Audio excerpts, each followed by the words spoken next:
My cousin falsely accused me of SA 15 years ago and I'm supposed to see her tomorrow. When I was a young teen, 13, my cousin, 12, made this wild accusation and led to me being arrested and interviewed. As I am the older of the two and male, the family automatically sided with her and ostracized me for years without even giving me a voice to express how and why this wasn't true. We have had no communication since and are now in our 30s. I've been invited to a family gathering tomorrow and I'm pretty sure she'll be there. I'm just not sure if I should let everything go, or try to get to the bottom of why she done this in the first place. It may not be the right time or place, but it may be my only chance. Thoughts? What should I do? What's scarier than most people think? You met a girl at the bar last night. The next morning you wake up in her bed, but don't recognize her face. Seems pretty normal, right? It is for Evie Pritchard, who lives with a neurological condition called prosopagnosia, also known as face blindness. This is the failure to recognize familiar faces and one's own face. Evie finds it almost impossible to recognize her classmates, making it difficult for her to keep friends and relationships. She is often described as harsh and cold despite having no control over her condition. One day Evie wandered down the corridors, crying on her first day of high school. She entered the bathroom and on her way out, didn't know which class to rejoin because she couldn't recognize either the teacher or the pupils. Festivals are a nightmare. Evie had no idea if the people dancing with her were people she knew from the night before. Sufferers are forced to develop methods of recognition that do not rely on the face. Voice and posture are the usual markers helping them to distinguish strangers from friends and family. Imagine waking up one morning and not recognizing your own loved ones. How terrifying must that be? My girlfriend doesn't want me as her wedding date. My girlfriend and I went out for the first time about 10 months ago. I hadn't realized then, but she had just gotten out of a long and very serious relationship basically without any warning. She was shocked, hurting, confused, and I think just looking for a fun casual night. I suppose we hit it off way better than expected and started seeing each other pretty consistently. She was clear she wasn't ready to jump into anything too quickly, but soon enough we were essentially boyfriend/girlfriend. Going out 1-2x a week, texting every single day, and, as far as I know, not seeing other people. Around the holidays I met her family and although we really got it off, I think it freaked her out a bit. She continued to text daily, but barely. She didn't want to come over and made excuses to not go out. After a month we saw each other finally, and things went back to the way they were. In May a similar thing happened, and we actually stopped talking for a week. After that week she reached out, we talked and went out. While out to dinner she and I both acknowledged how hard it was to not talk to each other, how we felt, and she asked me for us to be official. I felt the same and was elated to say yes. Since being official, she met my family. I've spent some more time with hers, we did 2 mini trips together, and I even joined her family vacation for a few days. The family loves me and her little sister is getting married in about a month. It's my impression that the sister and her fiancé, who also loves me, wanted me at the wedding, and basically said things to me just assuming I was going. I know it can be a pain to invite guests later in the game, so it really means a lot. The issue is that my girlfriend hasn't invited me, and has basically told me she doesn't really know if she wants me there. My girlfriend is the maid of honor and she and her sister are absolutely best friends. I guess she feels like with it not only being her sister, but also her best friend, there's a lot of pressure on her/us about having me there. She doesn't want the pictures and memories for the rest of her life to feature one guy she was dating at the time. By the time of the wedding we'll have basically been seeing each other for a year, though maybe only made it official for 4 to 5 months. I don't feel like I'm just some guy and can't help but feel offended. I know this probably has to do with her last relationship ending abruptly and without warning. I think she's still learning how to trust again. But at the same time, it feels like she's telling me we aren't going to make it, and if she chooses to not have me there it becomes a bit of a self-fulfilling prophecy. I've tried to ask a little about it a few times but she honestly gets so worked up and stressed out when it comes to this wedding that I don't want to mention it to her anymore. At this point I haven't been officially told anything either way, invited or not. My girlfriend doesn't want me as her wedding date. The responses from everyone seem to be pretty split down the middle. Half of you saw this as a huge red flag and suggested I end everything, while the other half thought it was okay and the best thing I could do for my girlfriend was to just support her. Being that everything else in our relationship seemed to be going so well I wasn't going to end things over this. My next decision was to also not approach the subject again. She had gotten so stressed out the last time that I didn't see how bringing it up again could help the situation. If she was still teetering on what to do I wanted to let her make the decision on her own, not sway her based on what I wanted. People suggested I find a way to enjoy the weekend on my own or with friends. Well, what do you know, there's a big barbecue festival in the city my friend lives in.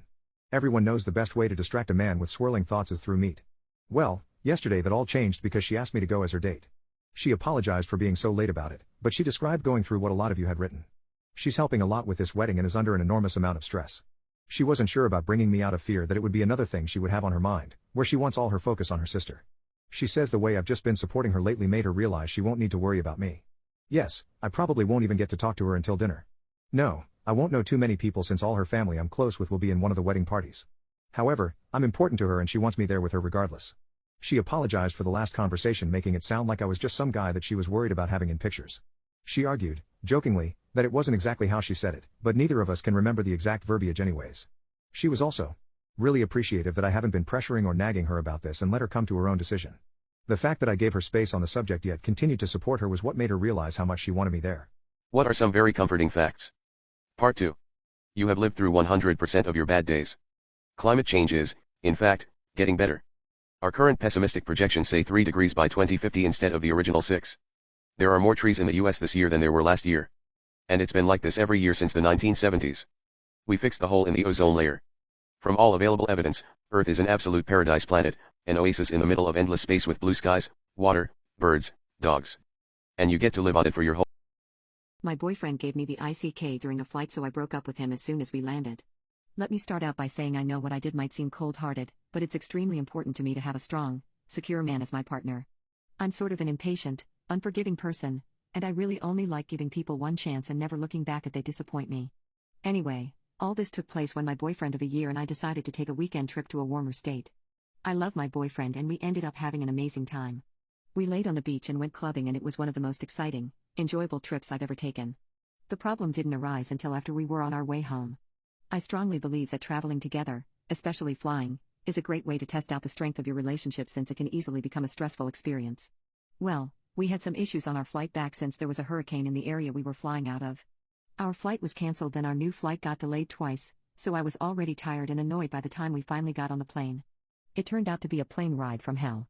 It was storming as we were on the plane, and I could even see a huge lightning storm right next to the plane from my window. I have flown multiple times, but I've never experienced something like this midair. At one point the storm got really bad and our plane started shaking with serious turbulence. It was so bad at one point a lady who wasn't buckled in was tossed upwards from her seat and hit her head on the ceiling very hard. This woman started wailing and crying, and some other people started screaming and crying as well. The energy in the plane was very chaotic and scary. Yet like I said, I've flown before, so I figured it would all be okay and I wasn't freaking out myself. But, when I looked over at my boyfriend, I saw that he had started crying too. Not just normal crying either, like full-on. Little kid sobbing with a snotty nose and everything. Look, I know it was a scary experience, but he is a grown man, and in those situations, you need to stay calm or you'll make it worse for everyone. I didn't really feel bad for him at that moment since I felt like he was just making things worse for himself. I also feel like he should have been more mature and not freaked out so easily. I just put my headphones in and tried to sleep the rest of the plane ride, which was hard because the plane kept shaking for almost a half hour after that. I felt my boyfriend nudge me a couple of times, but I felt like if I looked at his tear-stained face I wouldn't be able to stop myself from cringing. When we finally landed and I opened my eyes, my boyfriend looked like he had literally been crying the entire time, and his hands were full of tissues. This was just the icing on the cake, and it felt like all my attraction to him just disappeared the moment I saw all those balled up tissues. It was just pathetic. I knew the relationship was over before we even got off the plane. When we got to the baggage carousel and found our luggage, I just quickly walked away from him and called my own Uber. He looked confused and tried calling my name, but I just sent him a concise breakup text while I was in the Uber home. Again, I know this might seem heartless, but should I have really kept dating him after he had embarrassed me like that and revealed his lack of masculinity? When I was about 10, I became best friends with a strange boy who just showed up one day. We were inseparable for a year until he vanished without a trace, and I could never find him again. Okay, so I was probably around 10 or 11 years old the first time I remember the boy turning up. It was the middle of summer and my friends and I were swimming in a lake in one of my parents' fields. I grew up in a small farmer's town, with a population of no more than 200, and so everyone knew everyone. There were 2 schools in the town, one for boys and one for girls. I'm not sure why they split them by gender, and I'm pretty sure both have merged now, but that's what it was like when I lived there. I'm going to tell it how I remember it happening, but my friend who was there at the time remembers it slightly differently than I do. So, as I was saying, my friends, I think it was about 4 of us in total, and I were swimming in the lake at the bottom of one of my parents' fields. It was about a 15-minute walk from my main house. We had been playing there for a while, when we heard someone calling to us. We looked over and saw the boy standing at the edge of the lake, completely exposed. Once we noticed him, he shouted if he could play with us. He looked to be around the same age as us, maybe a little older but not by much. He was super pale, like white pale. I remember being amazed and kind of jealous of his super bright green eyes. He also had shoulder-length white blonde hair, like Draco Malfoy blonde. I looked to my friends, and we said yeah, and he came in the lake with us. None of us recognized him. Which, as I said, was weird because we had all lived in this tiny town for our whole lives and everyone basically knew everyone living there. He introduced himself as Richard, but he said he prefers if we called him Richie, so we did. I remember asking Richie where he was from, but he would go all awkward and would never give a straight answer. Anyway, after a while more of playing in the lake, Richie seemed fun and I invited him to come back to my house for supper. He straight away said he would love to come, and my friend was like, "Don't you need to ask your mom?" To which Richie said something like, "Oh, she won't mind." Remember how I said Richie was completely exposed? Well, that wasn't so strange. In fact, I'm pretty sure we all were. My friends and I were all boys, and we would skinny dip in the lake normally, so it didn't stick out to me when he first arrived like that. But what did stick out to me was when we got out of the lake, dried and dressed ourselves, Richie had no clothes with him to get dressed into. Which I remember thinking was super weird, but he said something like, "Oh, I must have forgot to bring them." Which again, I thought was very weird, like how do you forget your clothes? I wasn't sure how my parents would react to me bringing home an exposed boy, so I gave him my briefs and my overshirt to put on. But yeah, that stuck out as very odd. My friends went back home, and Richie and I went to my house. My dad was like, "Where's his clothes?" I just made something up. I'm pretty sure I said something like his clothes got wet, so we left them in the sun to dry. I got him some trousers to put on. We ate supper, which I remember him having 3 or 4 plates of. As I said, Richie is a super skinny boy. I was pretty small and skinny at the time as well, but he was definitely skinnier than I was, so I was confused how he ate so much lol. Richie was super polite and sweet to everyone while he was at my house. After supper I took him upstairs to my room and we played on my Nintendo 64 together. He had never seen one before and was super amazed by it. At the time I thought he had never seen one because they were so old. This was 2010. But my family was poor and that's all I had. It started to get dark, and I asked him if he wanted to sleep over. He was really excited by that and said yeah. I checked with my parents, but I knew they wouldn't mind because they were both super drunk. So, we continued playing on Nintendo 64 until it was super late. After a while, I said it was time that we went to bed as I was tired, but I don't remember him seeming tired at all. Richie asked if he could shower before as we had been playing in my fields and he was really muddy. As he was showering, I made my bed for us and put a movie on the TV for us to watch as we went to sleep, and I got into bed. Richie came in like 5 minutes later and was completely exposed again.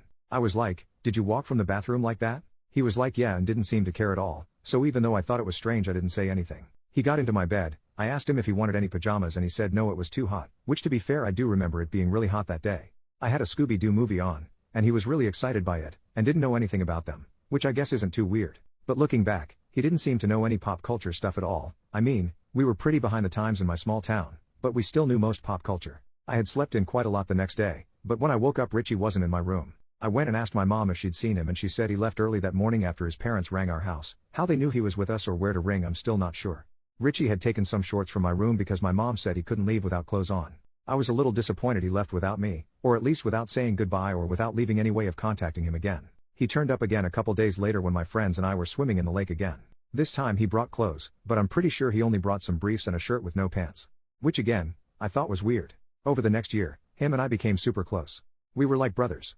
Over the year, I asked if I could see his home or meet his family, but any time I asked anything personal about him, he would go awkward and not want to talk about it. Or he would just change the subject, but I could see it made him feel uncomfortable, so I didn't push him to tell me. He did tell me he was homeschooled, which I thought was cool, because in my mind that meant no school. As I said, we became really close over the year. I felt like he was more than a friend to me. It's difficult to explain, it's almost like we clicked from the first time we met. We became close really quick, and I felt like I could tell him anything and he would always help and support me. He helped me through so many hard times, and he definitely encouraged me to be a better person. It was almost as if he could sense when I was going through anything. For example, when my grandma passed away, I went out into my fields to cry as I didn't want to do it in front of my family. But after sitting down in some random place Richie turned up and sat next to me. He said some things that I remember helping me a lot. When I asked him how he found me he said that we were just on a walk. Not too long after this, he just vanished. It had been a little over a year since the first time he appeared at the lake. It was around September the year after, so it had been around a year and 2 or 3 months. He never turned up again, never said goodbye, never left a trace. I was massively upset, I really missed him. I would walk around the fields looking for him and I would hang out by the lake where we first met, hoping that he would turn up, but he never did again. I still don't know what happened to him. I've tried searching social media for him but with no luck, and since he would never tell me that much about his life, I don't have that much to go on. I asked my parents what they remember of him. They said they remember him being odd, and that they were unsure about him at first, especially how he had a tendency to strip exposed whenever he felt like it. But they also said that he and I were inseparable and wherever I was he was sure to be found there too. They said they remember me being heartbroken when he stopped appearing, and they weren't sure whether they should call the police about him being gone, but they never did. I kind of wish they did. I suppose this is a long shot, but if you're reading this Richie, reach out to me. I'd love to speak to you again and get some answers to all the weird things about you. It's completely possible that there isn't anything paranormal about Richie, but it is definitely strange. Update 1.1. I am visiting my parents for a couple weeks. I will search the house for any photos of Richie and I that I could share here. Though, with 7 older brothers and a lot of family photos I'm not sure I'll find anything. Also, there is a fun day at the local church to celebrate the schools breaking up for summer holiday. As suggested by a commenter, I am going to attend the coffee morning where all the old people who live in the village go. Even if this means waking up at 7 a.m. I am going to be asking around to see if anyone remembers Richie. I will update this thread tomorrow if I find anything. Update 1.2. I have asked around at my local church today. No one seemed to remember Richie. I started to lose a little hope, but word must have spread around that I was looking for someone. Because an old lady, I'll call her Sharon in this, who I know, but haven't ever really spoken to before, came up to me. She says she thinks she might know Richie's maternal great aunt. She is going to try and find the contact details for me so I can reach out and see if the great aunt has any info on Richie. Sharon says if Richie does belong to the family she's thinking of, then he would have lived at a cottage around an hour and 15-minute walk from the main village. She said the cottage is secluded, with no neighbors. Sharon has no idea why they disappeared, but she said she isn't that close to Richie's great aunt. I hope this is good news. I might actually be a step closer to finding Richie again. I'll update with any more news if I find any. I'm hoping that this possible aunt is still alive and hasn't changed contact details. Wish me luck. Update 1.3. I have contacted Richie's potential great aunt, PGA for short lol, with no luck. I called the number that Sharon gave to me a couple times. With no answer, though I have left a message explaining who I am. I sent a letter first class to the address that Sharon gave me as well, which should get there tomorrow or the day after. Hopefully the PGA is still living at the address, and I am able to get some answers. In the letter I also explained why I was interested in contacting her, and I gave my phone number if she would like to call me instead of writing back. I will update as soon as I have anything new. Oh, and one more thing. I visited the cottage where Sharon thought Richie could have been living. The cottage is abandoned and run down. Seems likely that he could have been living here. It gave off massive creepy vibes though. Update 1.4. I have heard back from the PGA. I'll name her Jane. Someone suggested that I check if the number was linked to any apps like WhatsApp. It was, and I reached out to Jane on there. This seemed to do the trick and she messaged me back relatively quickly. After describing Richie to her, she said pretty confidently that she is related to Richie. This is where things take a bad turn. Jane hasn't been in contact with Richie's family for many years. But she does have the phone number of Richie's older sister. I had no idea he even had any siblings at all. Jane insinuated that I won't find what I'm looking for when contacting Richie's sister. I fear the worst. It seems as though something has happened to Richie. Jane told me that Richie's sister will be able to tell me more, gave me her number and then hung up the phone. I'm incredibly anxious to reach out to Richie's sister. This could be the end to the search that has taken me so long. But I fear that it isn't the ending that I have dreamed of. I will update this thread once I know more. Update 2. This journey has been difficult. Many years I have searched for answers on where Richie is now. Sadly, it is not good news. Deep down, I think I feared and perhaps avoided searching for Richie in case this was the outcome. For the sake of clarity I will name Richie's older sister Sarah. Sarah helped put into context Richie, his odd behavior, his unwillingness to show me his home and his disappearance. Sarah and Richie both suffered abuse and neglect at the hands of their father. Their father, who suffered with severe mental health issues and substance-related problems for most of his adult life.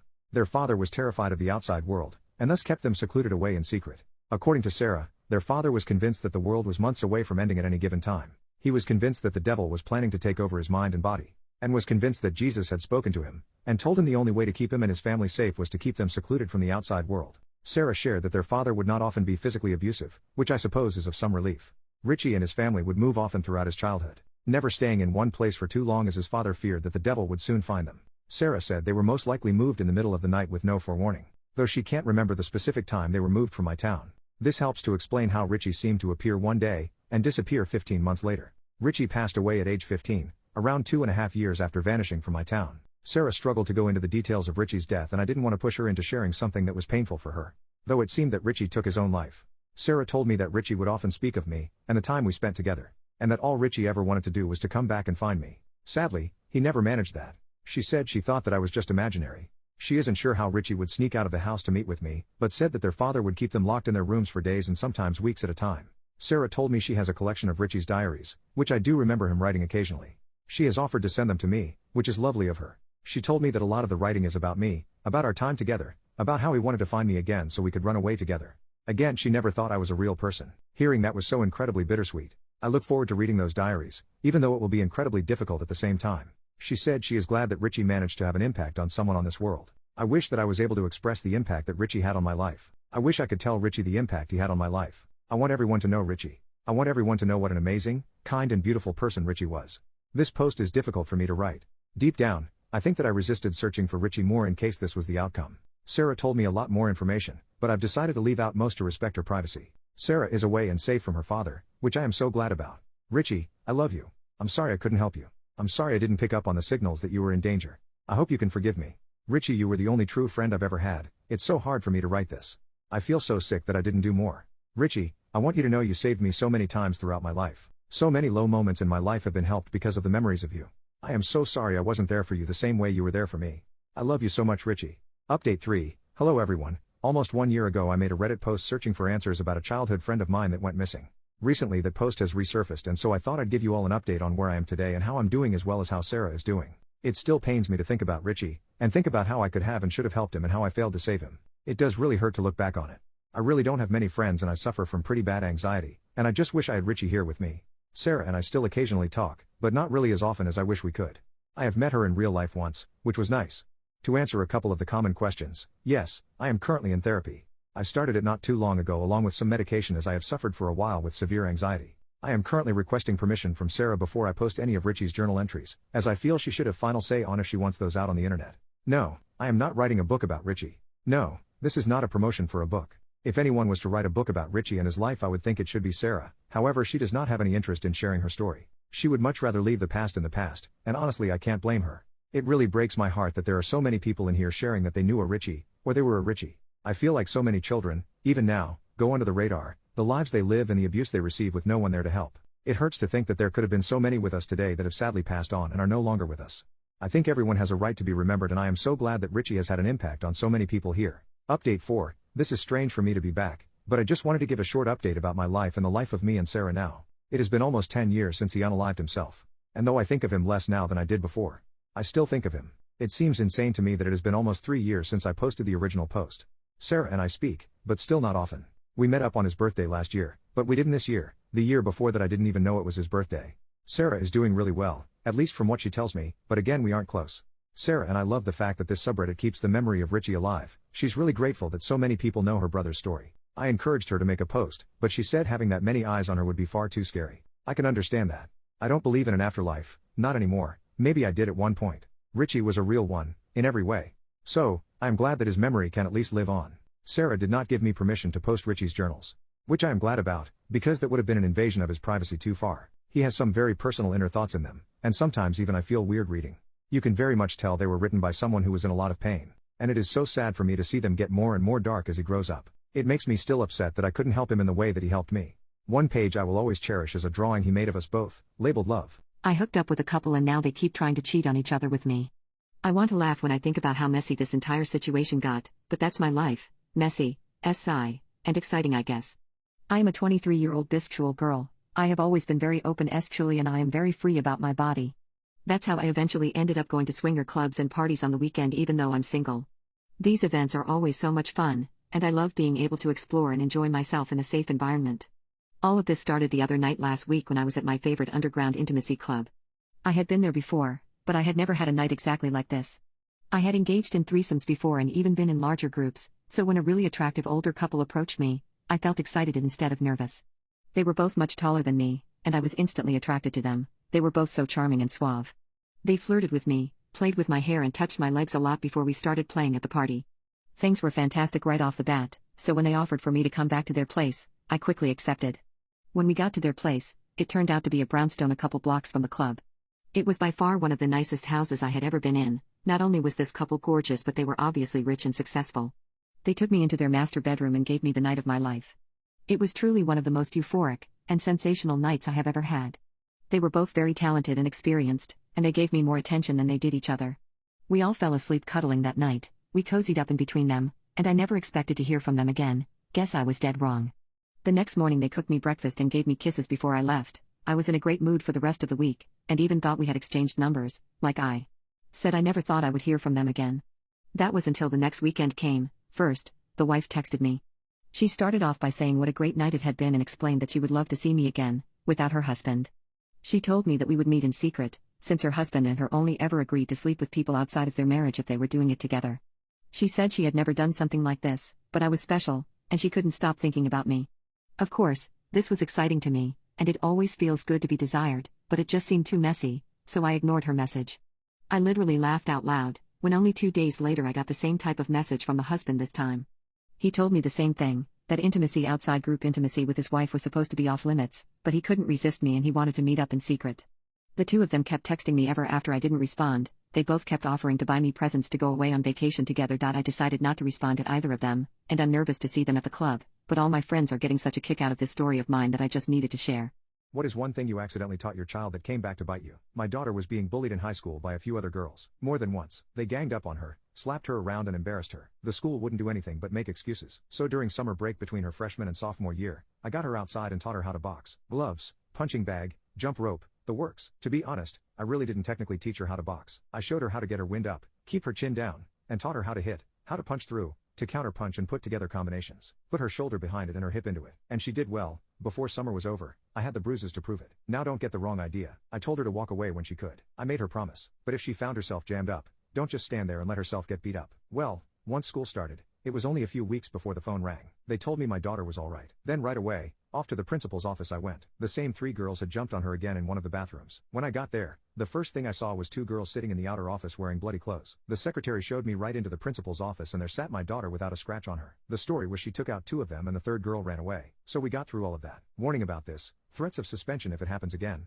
blah blah. About halfway through the school year and my phone rings again. This time it's my wife. The school called. My little girl's been fighting again. Her best friend is a gorgeous sweetheart of a young girl whose only physical flaw is she had been a breech birth. It damaged her hips and she walks with a severe limp. They were in the school cafeteria and a couple boys were picking on my daughter's friend. Apparently it was more than she could stand, because my little girl got up and beat the snot out of both of those boys before anybody could stop her. Then when I got to the school, there they sat in the same spot, bloodied up worse than the girls before. Now she had started beating up the boys after the dust settled. She was suspended from school for 3 days. I don't regret teaching her to defend herself. And if I encouraged her, that's all right too. Since she was mostly in the right, I took her side just as I promised I would. I thought he stood me up on our date, turns out he died. Literally what the title says. I'm in shock right now. I don't even know what to say really. We've been on 4 dates and instantly clicked and had so much in common and constantly talked and he was just awesome. We made love on our 3rd date and it was amazing as well. I really thought I had found a good one. And then right before our 5th date he went radio silent and promptly stood me up at the restaurant. Or so I thought.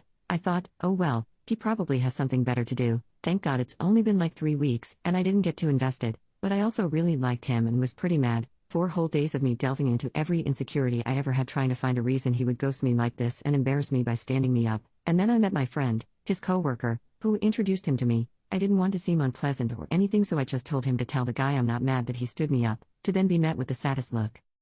Did you not know? Know what? He died. He got into a car crash on the 6th and died. How did you not know that?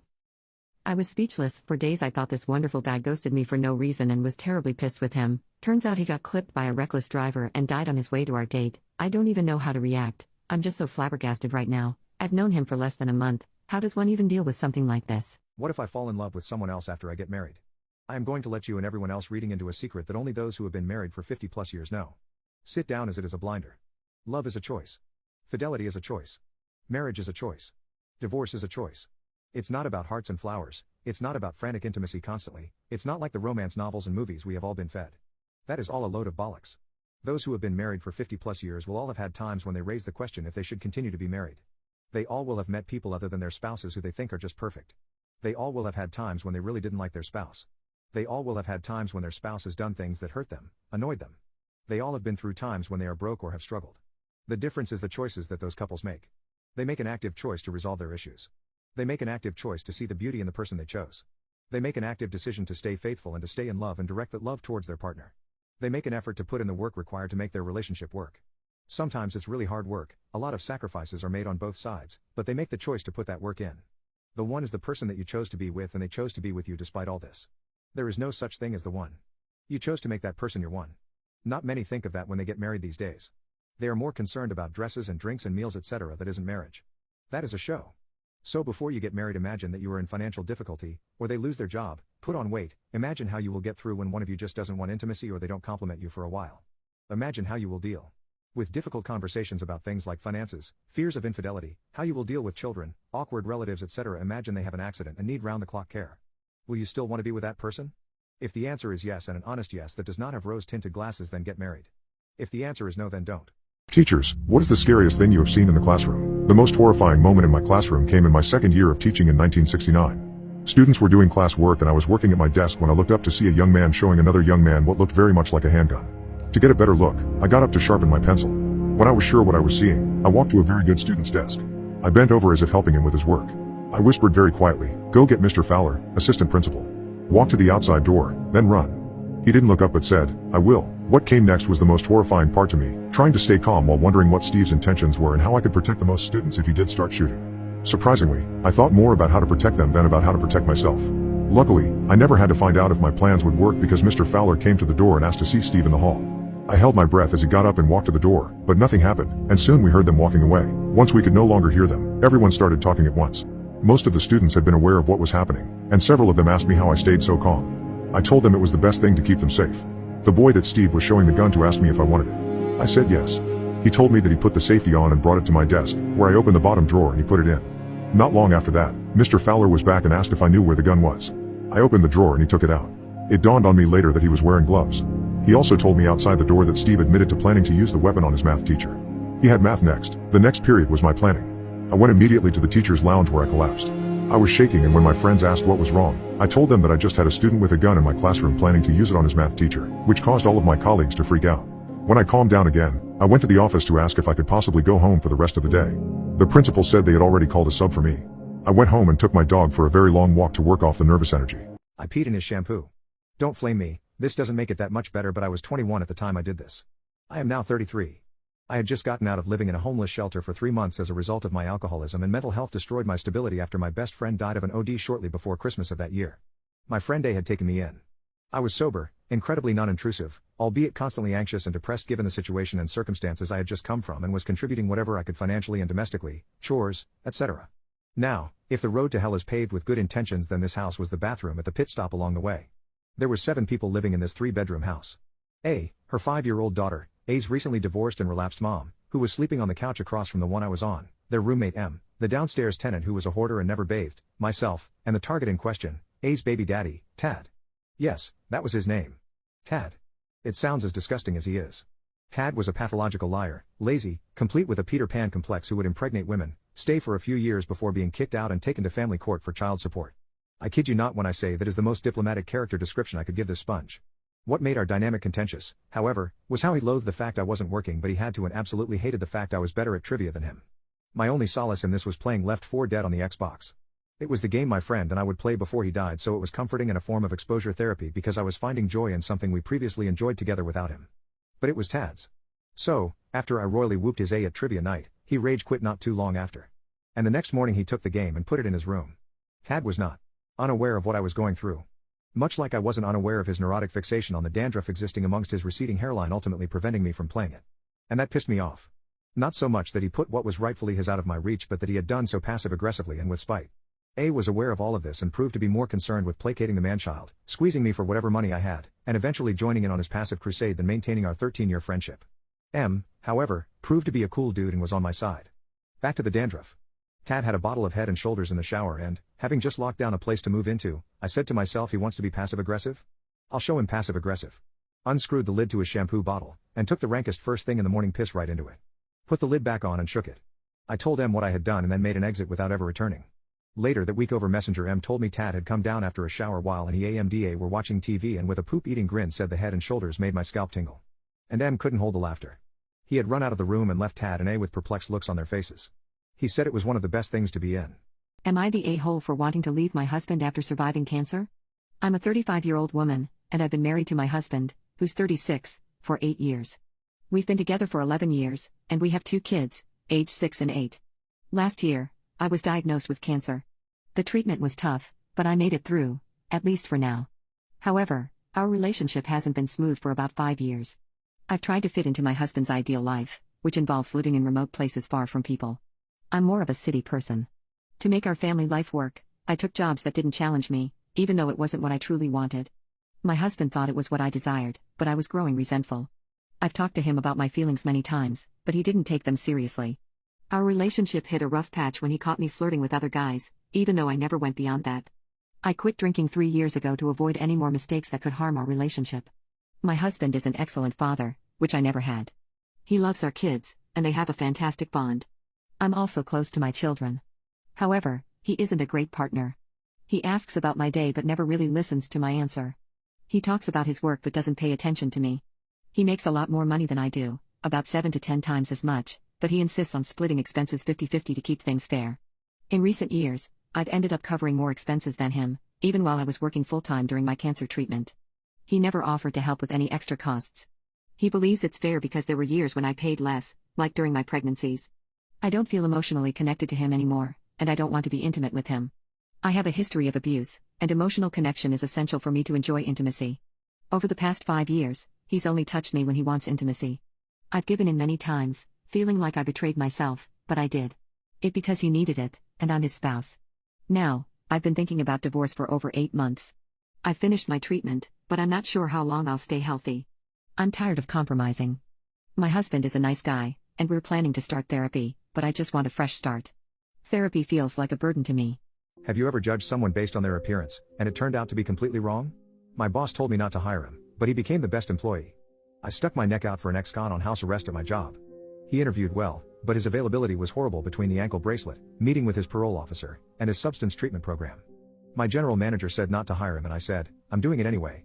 The first night he worked there, I found myself in a bind. He was the only person scheduled in the kitchen from 8 to 10 p.m., and I had no one who knew the kitchen besides myself, because our store had a wicked virus traveling around. I told him, look, dude, we're pretty screwed back here, and I'm going to try to keep my cool but I can't promise. And because I'm the only manager on duty, I might have to run to the drive-thru. Well, this guy completely mastered production in about an hour. He was faster than even my general manager on the grills and fryers, and his attitude was so good. I waited on nothing and he even tried to help me make sandwiches and send them out. He also managed to clean up the entire kitchen. He eventually moved to maintenance and fixed all the crap the previous guy ignored in a single day. Then he moved to service for more hours when the hour restrictions came off.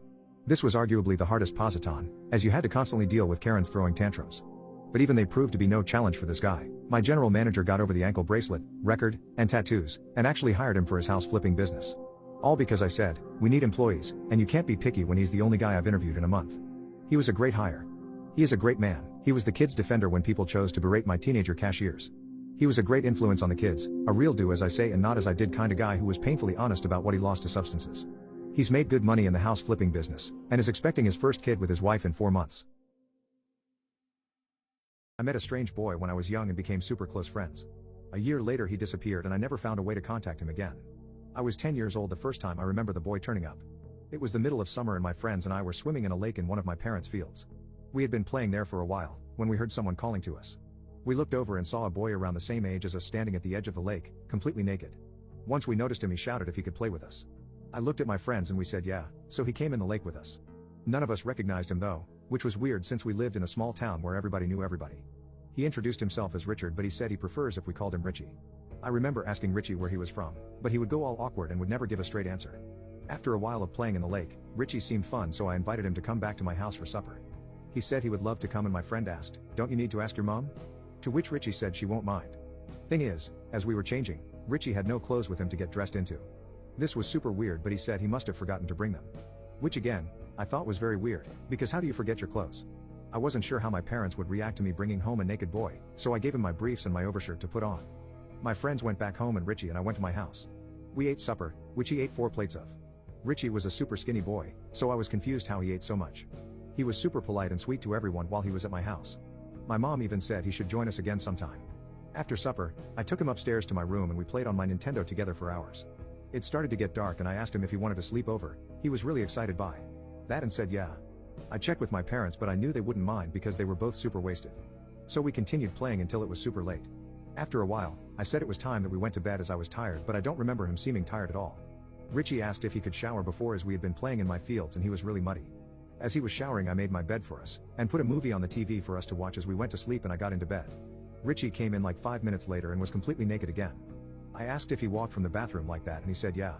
He didn't seem to care at all, so even though I thought it was strange I didn't say anything. He got into my bed, I asked him if he wanted any pajamas and he said no, it was too hot, which to be fair I do remember it being really hot that day. I had slept in quite a lot the next day, but when I woke up Richie wasn't in my room.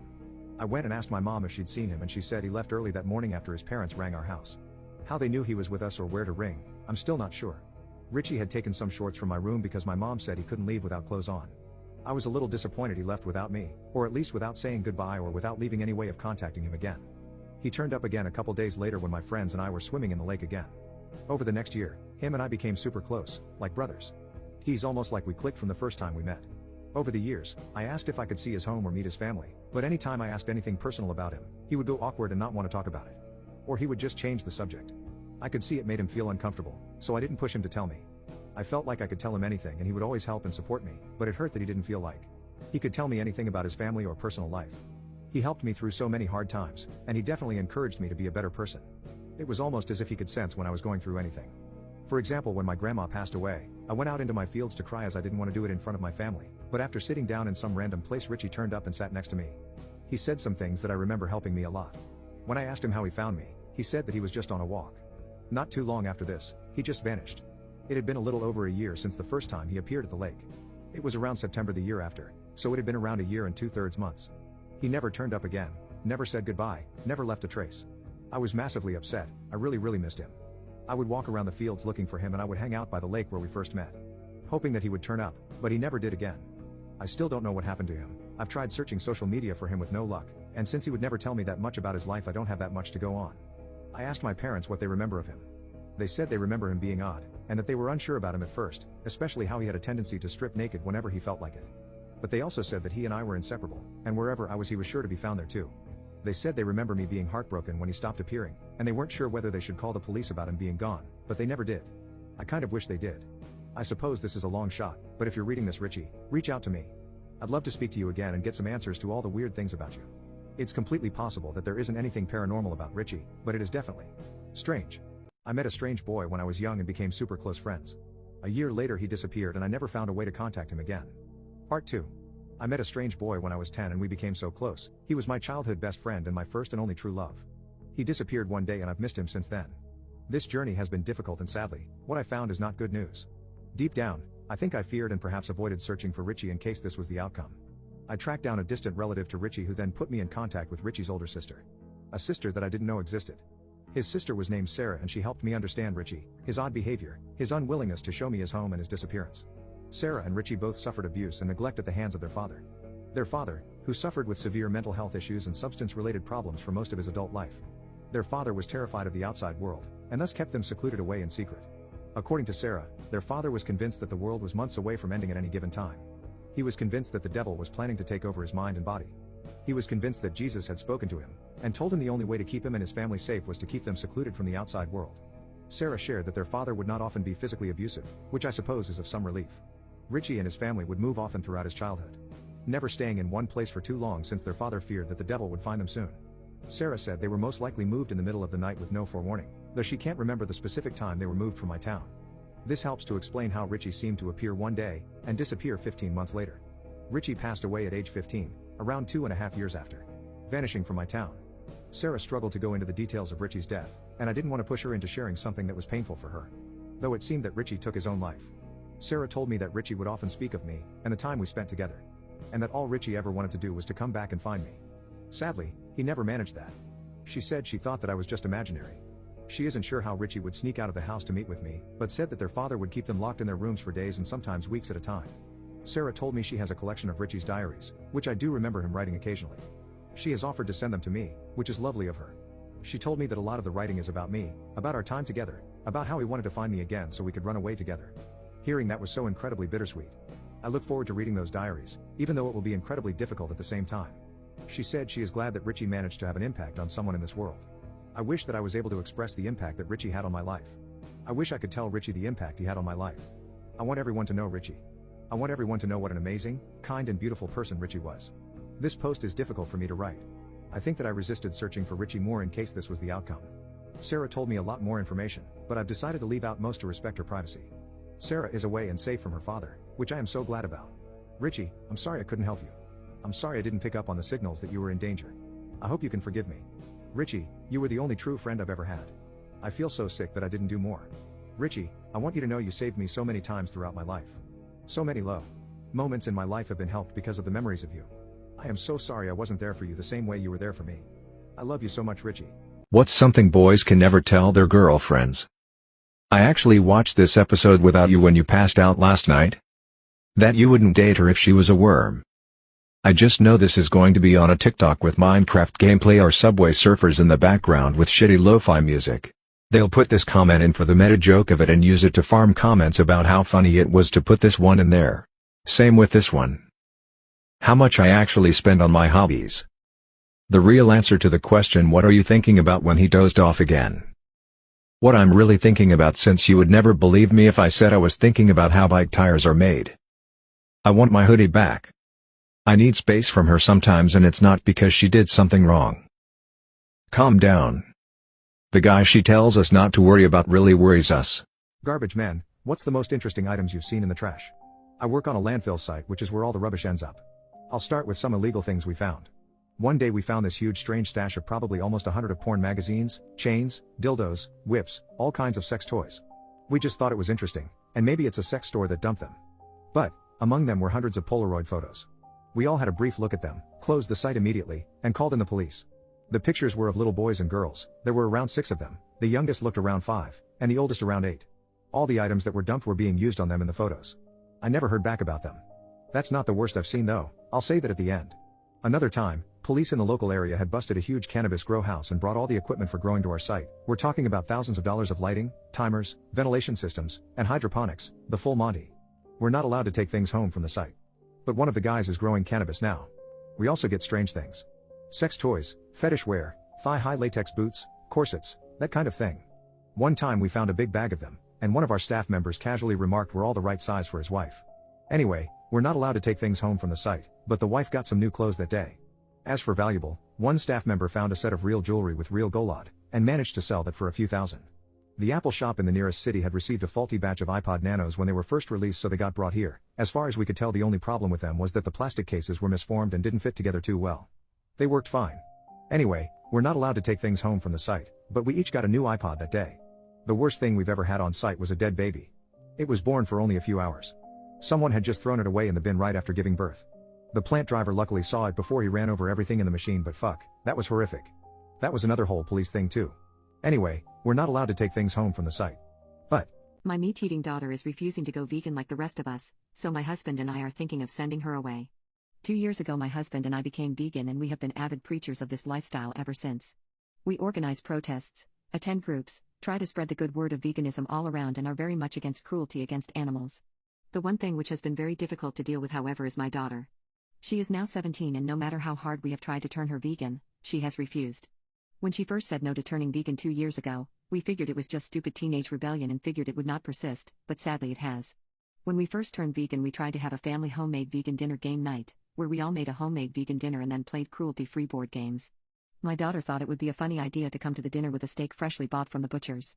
We had a large argument about it, and she told us she would not join a cult just because someone has told her to, and this made my husband and I really upset. Comparing us, people who strive to abolish unjust animal suffering, as a cult was not right at all. For the past 2 years we have tried everything we could to make her vegan, but nothing sticks. We have tried giving her vegan chicken nuggets for dinner without her noticing, we have tried educating her on how severe the animal cruel in the meat industry is, we have even tried giving her a PowerPoint presentation with facts as to why you should turn vegan, but alas, we have got no results. My daughter still eats meat at the dinner table, and this has resulted in my husband and I eating upstairs sometimes, as we cannot stand to be in the same room as someone eating meat without feeling sick and nauseous. Last night was a breaking point in our family life.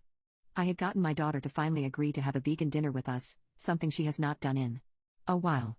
My husband and I thought this may be a breakthrough, so we decided to use this to turn her vegan. As soon as dinner started, my husband and I suggested putting a movie on while we ate, and my daughter agreed. We then proceeded to turn on a documentary about the meat industry. We hoped that while eating vegan, my daughter would see this documentary and truly realize what she has been doing to these animals all her life. Instead, she flipped out. She started screaming about how the one time she agrees to have a vegan dinner, not because she wants to be vegan but because she wants to spend time as a family, we decided to try brainwash her into our vegan cult. This reaction from her really ticked my husband and I off, and my husband went on a rant to her about how this is quality family time. Educational content with a good meal, as well as an opportunity for my daughter to learn more about the consequences of her dietary choices. My daughter stormed off, calling us insane. This morning I went in and spoke to her. I told her that the way she acted was unacceptable and she owes us an apology. I also told her that her father and I have discussed this, and we have decided that she either turns vegan and continues living here, or she can go live with her grandparents on a farm where she will be fully exposed to animal cruelty. She has not made her decision yet, but I'm hoping she at least gives veganism a chance. Teenagers of Reddit, what are the hardest things to explain to adults that you can tell a child and will understand? Just because I have my own personal life and secrets doesn't automatically mean I'm doing something bad, illegal, or straight up dangerous. I'm allowed to have secrets. When we say don't tell anyone, we mean don't tell anyone. I told my mom about a girl I absolutely hated. Then later that night, she FaceTimes me and says, guess what, I work with her aunt, and flips the camera to her and starts talking about how she told her that I hated her niece. You can't just walk up to someone and ask if you can hang out with them without it being weird. Having friends online that you actually care about. That you are tired of everything and want to have less pressure from them. Also that raising your voice a little bit when you are upset isn't disrespect. That sometimes I just don't want to be with other people. A kid would just say okay and it would make sense to them, but adults can't seem to understand that I want to be by myself sometimes, isolated. What road trip went so horribly wrong, you contemplated ever stepping into a car again? I ate 8 chocolate fiber bars before a long car ride with my family, and it was the worst mistake of my life. This happened a year ago, but I just remembered this horrific event and the poor victims who never fully recovered. I was set to go on a 10-hour road trip through the interior of British Columbia. With me were two of my cousins and my uncle. However, before our 6 a.m. start, I decided the night before to wolf down these chocolate chip fiber 1 granola bars that had something like 75% of your daily fiber intake. These things were crazy good, and I ended up eating an entire 8-pack of them in one sitting. After that, I went to sleep and woke up in the morning with a bloated stomach but felt fine otherwise. 45 minutes into our ride, the cramps began. My stomach grew larger and larger. I ended up needing to remove my seat belt and undo the zipper on my jeans to give it more space to expand. My cousin next to me couldn't believe what he was seeing. He said it was like the blueberry scene from Willy Wonka. I couldn't hold the gas in any longer and asked my uncle to pull over. When he did, I struggled to get out of my seat as every move was agony. I waddled to the back of the car and let her rip. A thunderous roar escaped me like a jerk racing his Harley Davidson around the block on a Sunday morning. The gas hissed out of me as my stomach grumbled, shuffled, and shuddered. I am not exaggerating when I tell you that this fart lasted at least 15 seconds. Little did I know that I had just broken the seal. I would proceed to experience uncontrollable and obnoxiously powerful farts that lasted 10 to 15 seconds on average, with only a brief period of relief between said farts. The fact of the matter was that I was now experiencing major flatulence every 2 to 3 minutes. I stopped the car every few minutes to escape the smell, so we decided to roll all the windows down and allow me to let loose whenever I needed. However, we had no idea that this would become a much longer ordeal than we initially thought. Truth be told, I couldn't stop farting for nearly 7 hours, and each fart just had to be more epic than the last. By the time our two rolled around, my buttocks were sore and aching, and my insides felt like shards of glass were ripping through me, and the smell had become so overpowering that we had to stop at a gas station and buy as many air fresheners as we could. I took one of the air fresheners and sat on it in the hopes that each fart would be freshened up. Instead, it just smelled like rotten eggs and pine. My cousins and uncle resorted to using Vicks around their noses to stop the smell. The pain from constantly farting brought me to tears at one point, and I realized how ridiculous it must look to see a grown man crying while farting nonstop. At hour 4, disaster struck. I stopped farting, but I was still swelling with gas. I knew I was plugged up, and if I didn't do something soon, the pain was going to become unbearable. We stopped at a coffee shop, and I ran in to use the bathroom. I gingerly sat down on the toilet and gently pushed, but the pain was too much. I resorted to pushing on my stomach to help things along, and suddenly I felt this wave of pressure hit me that made my butt cheeks break into a cold sweat and start to tingle. Suddenly, and without warning, a rock-hard turd rocketed out of me like a cannonball and plastered itself to the back of the toilet bowl. With that, a tidal wave of what could only be described as peanut butter oatmeal followed. I could feel the muscles in my abdomen squeezing my intestines so hard that it actually hurt. It was like when you are throwing up, and you can feel your stomach violently squish itself to push everything out. In this case, it was my butt that was throwing up. Once everything was pushed out, it was topped off by the longest fart in my short, pathetic existence. One that I could never accurately measure other than to say well over 20 seconds. I could literally feel and see my stomach shrinking. I destroyed the poor coffee shop bathroom, and I frequently wonder what happened to the person who wandered in after me. From that point forward, the farts were just as frequent and long, but they felt cleaner and less restricted. It began to feel like I was airing my colon out, blowing out all the accumulated dust. My ribs and butt ached horribly, but I was starting to feel euphoria wash over me. I assumed it was just the endorphin rush my body was giving as a way to protect my fragile mind from this ridiculous ordeal. By the time hour 7 rolled around, my farts had slowly faded away, but the smell permeated my clothes and the seat behind me. The family had gone through almost an entire container of Vicks, and they appeared to have survived the ordeal. However, I could tell that a part of them was broken and could never be fixed. It was as though they felt violated by having to breathe in my butt breath for 7 hours. I knew my uncle was upset that his car's interior would never smell the same again, as it already smelled like hot garbage by this point. We eventually arrived without incident, and we refused to speak of this event. Things were never really the same between all of us after that, and I have a feeling none of us will ever touch eggs again. They already ate enough of my farts and they don't need a reminder. I should have never eaten that much fiber. I had no idea it was capable of that. My mom cheated on my dad, and I get why. So back when I was teen it was discovered that my mom was carrying on an affair with another man. My dad ended up forgiving my mom and moving forward together. I held resentment for my mom for a real long time because how dare she do that to my dad. Hindsight is 20/20 though. Well, now as I am an adult, pushing 30, I can see their relationship for what it is. My dad is a great dad, absolutely wonderful, although I can see the misogyny from how he was raised at that period of time. As a husband and partner I can see how lousy he is. My mom is basically his mom too. She does all the cleaning in their house. He can't be bothered to even wash a dish or clean up after himself. My mom does it all. The mental load. She takes it all, keeping track of groceries they need for the next shopping trip. She's in charge of paying all the bills, cooking the meals. Oh, and she still has to work her regular job full time, 45 plus hours a week. My dad's health isn't the greatest, so my mom has also become his nurse when he is ill, managing the myriad of his medications and general health. Also, she cares for my grandma as she is sick too with a couple diseases, so on top of everything she does she manages grandma's health too, all without a thank you or you're appreciated. This past Christmas put everything into perspective. My mom coordinated with my siblings to all go in on a super expensive gift for him for Christmas. An item he really wants. The effort he put into her gift, 0. He got her absolutely nothing. I spoke to him privately prior to gift exchange about what he got my mom, claiming, well, I buy her nice anniversary and birthday gifts. Isn't that enough? I see the disappointment my mom feels on her face and it hurts me. She doesn't get just because flowers from him. It's like he sees her as just a person to take care of him and home. This has been their whole relationship, not just after the affair, but prior to it too, so although I absolutely do not condone cheating, I can understand why she did what she did back then. I get sad thinking of my mom and how she takes care of everyone, but the person who is supposed to take care of her doesn't do that. I catch myself thinking occasionally, they should really just get divorced. I have learned over the years to really cherish my mom, so even if he doesn't spoil her, I do. Take her on many weekend trips, we go to out-of-town concerts together, I try to buy her small just thinking of you gifts so she can feel appreciated and loved. Have you ever been publicly racially profiled? How did the situation play out? I was just minding my own business in the store when this woman came up to me and started spewing some racist poop about my skin color, insinuating that I didn't belong there. I tried to stay calm and respond politely, but she kept going on about how people like me were taking away jobs from real Americans. Another customer stepped in and asked her what the F she was talking about, saying immigrants don't even want American jobs when they have their own countries to work in. That's when she started bringing up white supremacy and Nazis, which obviously made things way worse. So I decided to just leave my stuff behind and get out of there before it got any more heated. But of course, that bitch followed me outside still shouting her racist bullshit. Luckily for me though, a security guard who recognized me from previous visits stepped in before anything else could happen. He managed to defuse the situation without having to call the cops or anything since no crime had been committed inside the store yet. By this point a bunch of other customers had gathered outside too. Some were just curious as hell while others wanted it all over with already.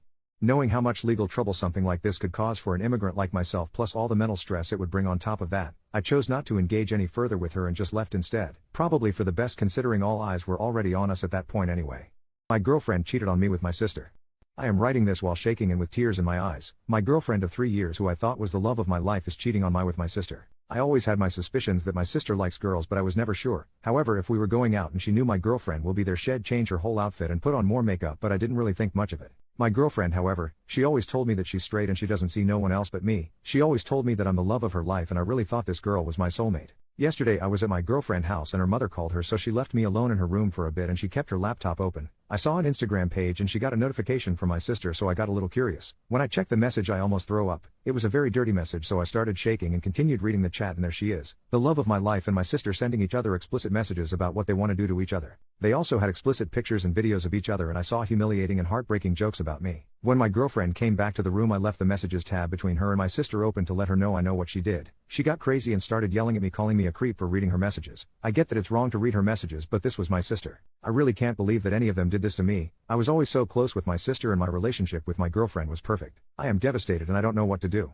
I don't want to lose any of them, but this is too heartbreaking and I can never forgive them. I am so lost. What's a story that you've heard that still gives you chills to this day? My friend told me about something that happened to her when she was younger, about 8 or 9. She was walking home from school and got her key out to let herself into the house. Her single mom worked and came home later on weekdays. As she reached up to put her key in the door, her mom opened it, in dressing gown, having left home sick. Instead of greeting her, she looked straight past my friend and immediately said, "Who are you?" My friend turned around and a man in a long coat hurried back down the path and down the street. Being ill that day had potentially saved her daughter from something potentially horrible happening to her.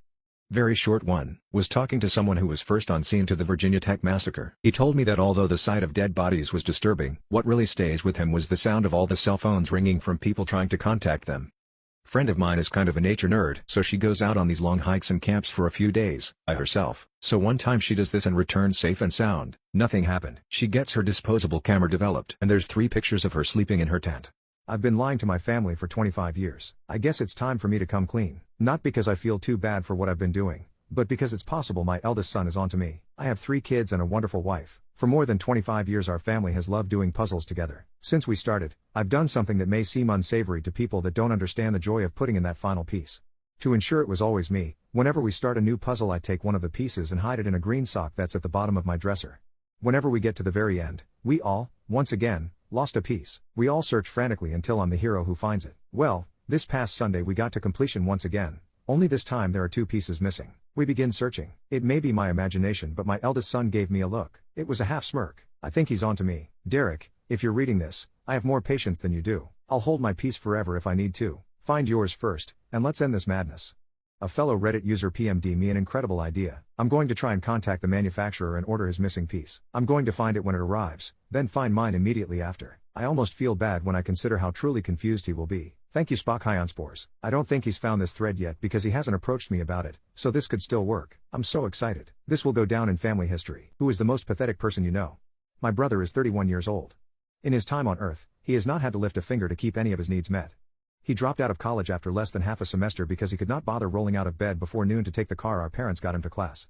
He's worked a combination of 2.5 months in his entire life. He lost his first job at a Dairy Queen because he swore at a mother over the drive-through speakers, and lost his second because he got caught stealing from the till of a family-owned restaurant. He has spent the last 8 years rolling out of bed at 2 p.m. to do nothing but play video games and troll Discord servers to find someone just as pathetic as him to hang out with. It does not help that he's an annoying, violent, self-centered brat who would push my parents in front of a bus for the thrill of the dopamine hit. My parents always tried their best with us. They gave us everything we ever needed in life and then some. They have always been more than understanding to all of their children. For me and my 2 siblings who are worth something, it led to incredible performances in academia, well-paying jobs, and an amazing start to our adult lives. I wish I could commend them for the 75% success rate. But, they have allowed the man baby to sit in his cradle and make demands for 31 years too long. And now, they find themselves with an overgrown toddler who sits in the attic playing Valorant all day while cursing my mom out when she dares to ask him to clean up the rotting garbage he spreads across his room. Last year, Dad had a stroke. He is now at a point where he needs 24-hour care from a professional. My mother is burned out.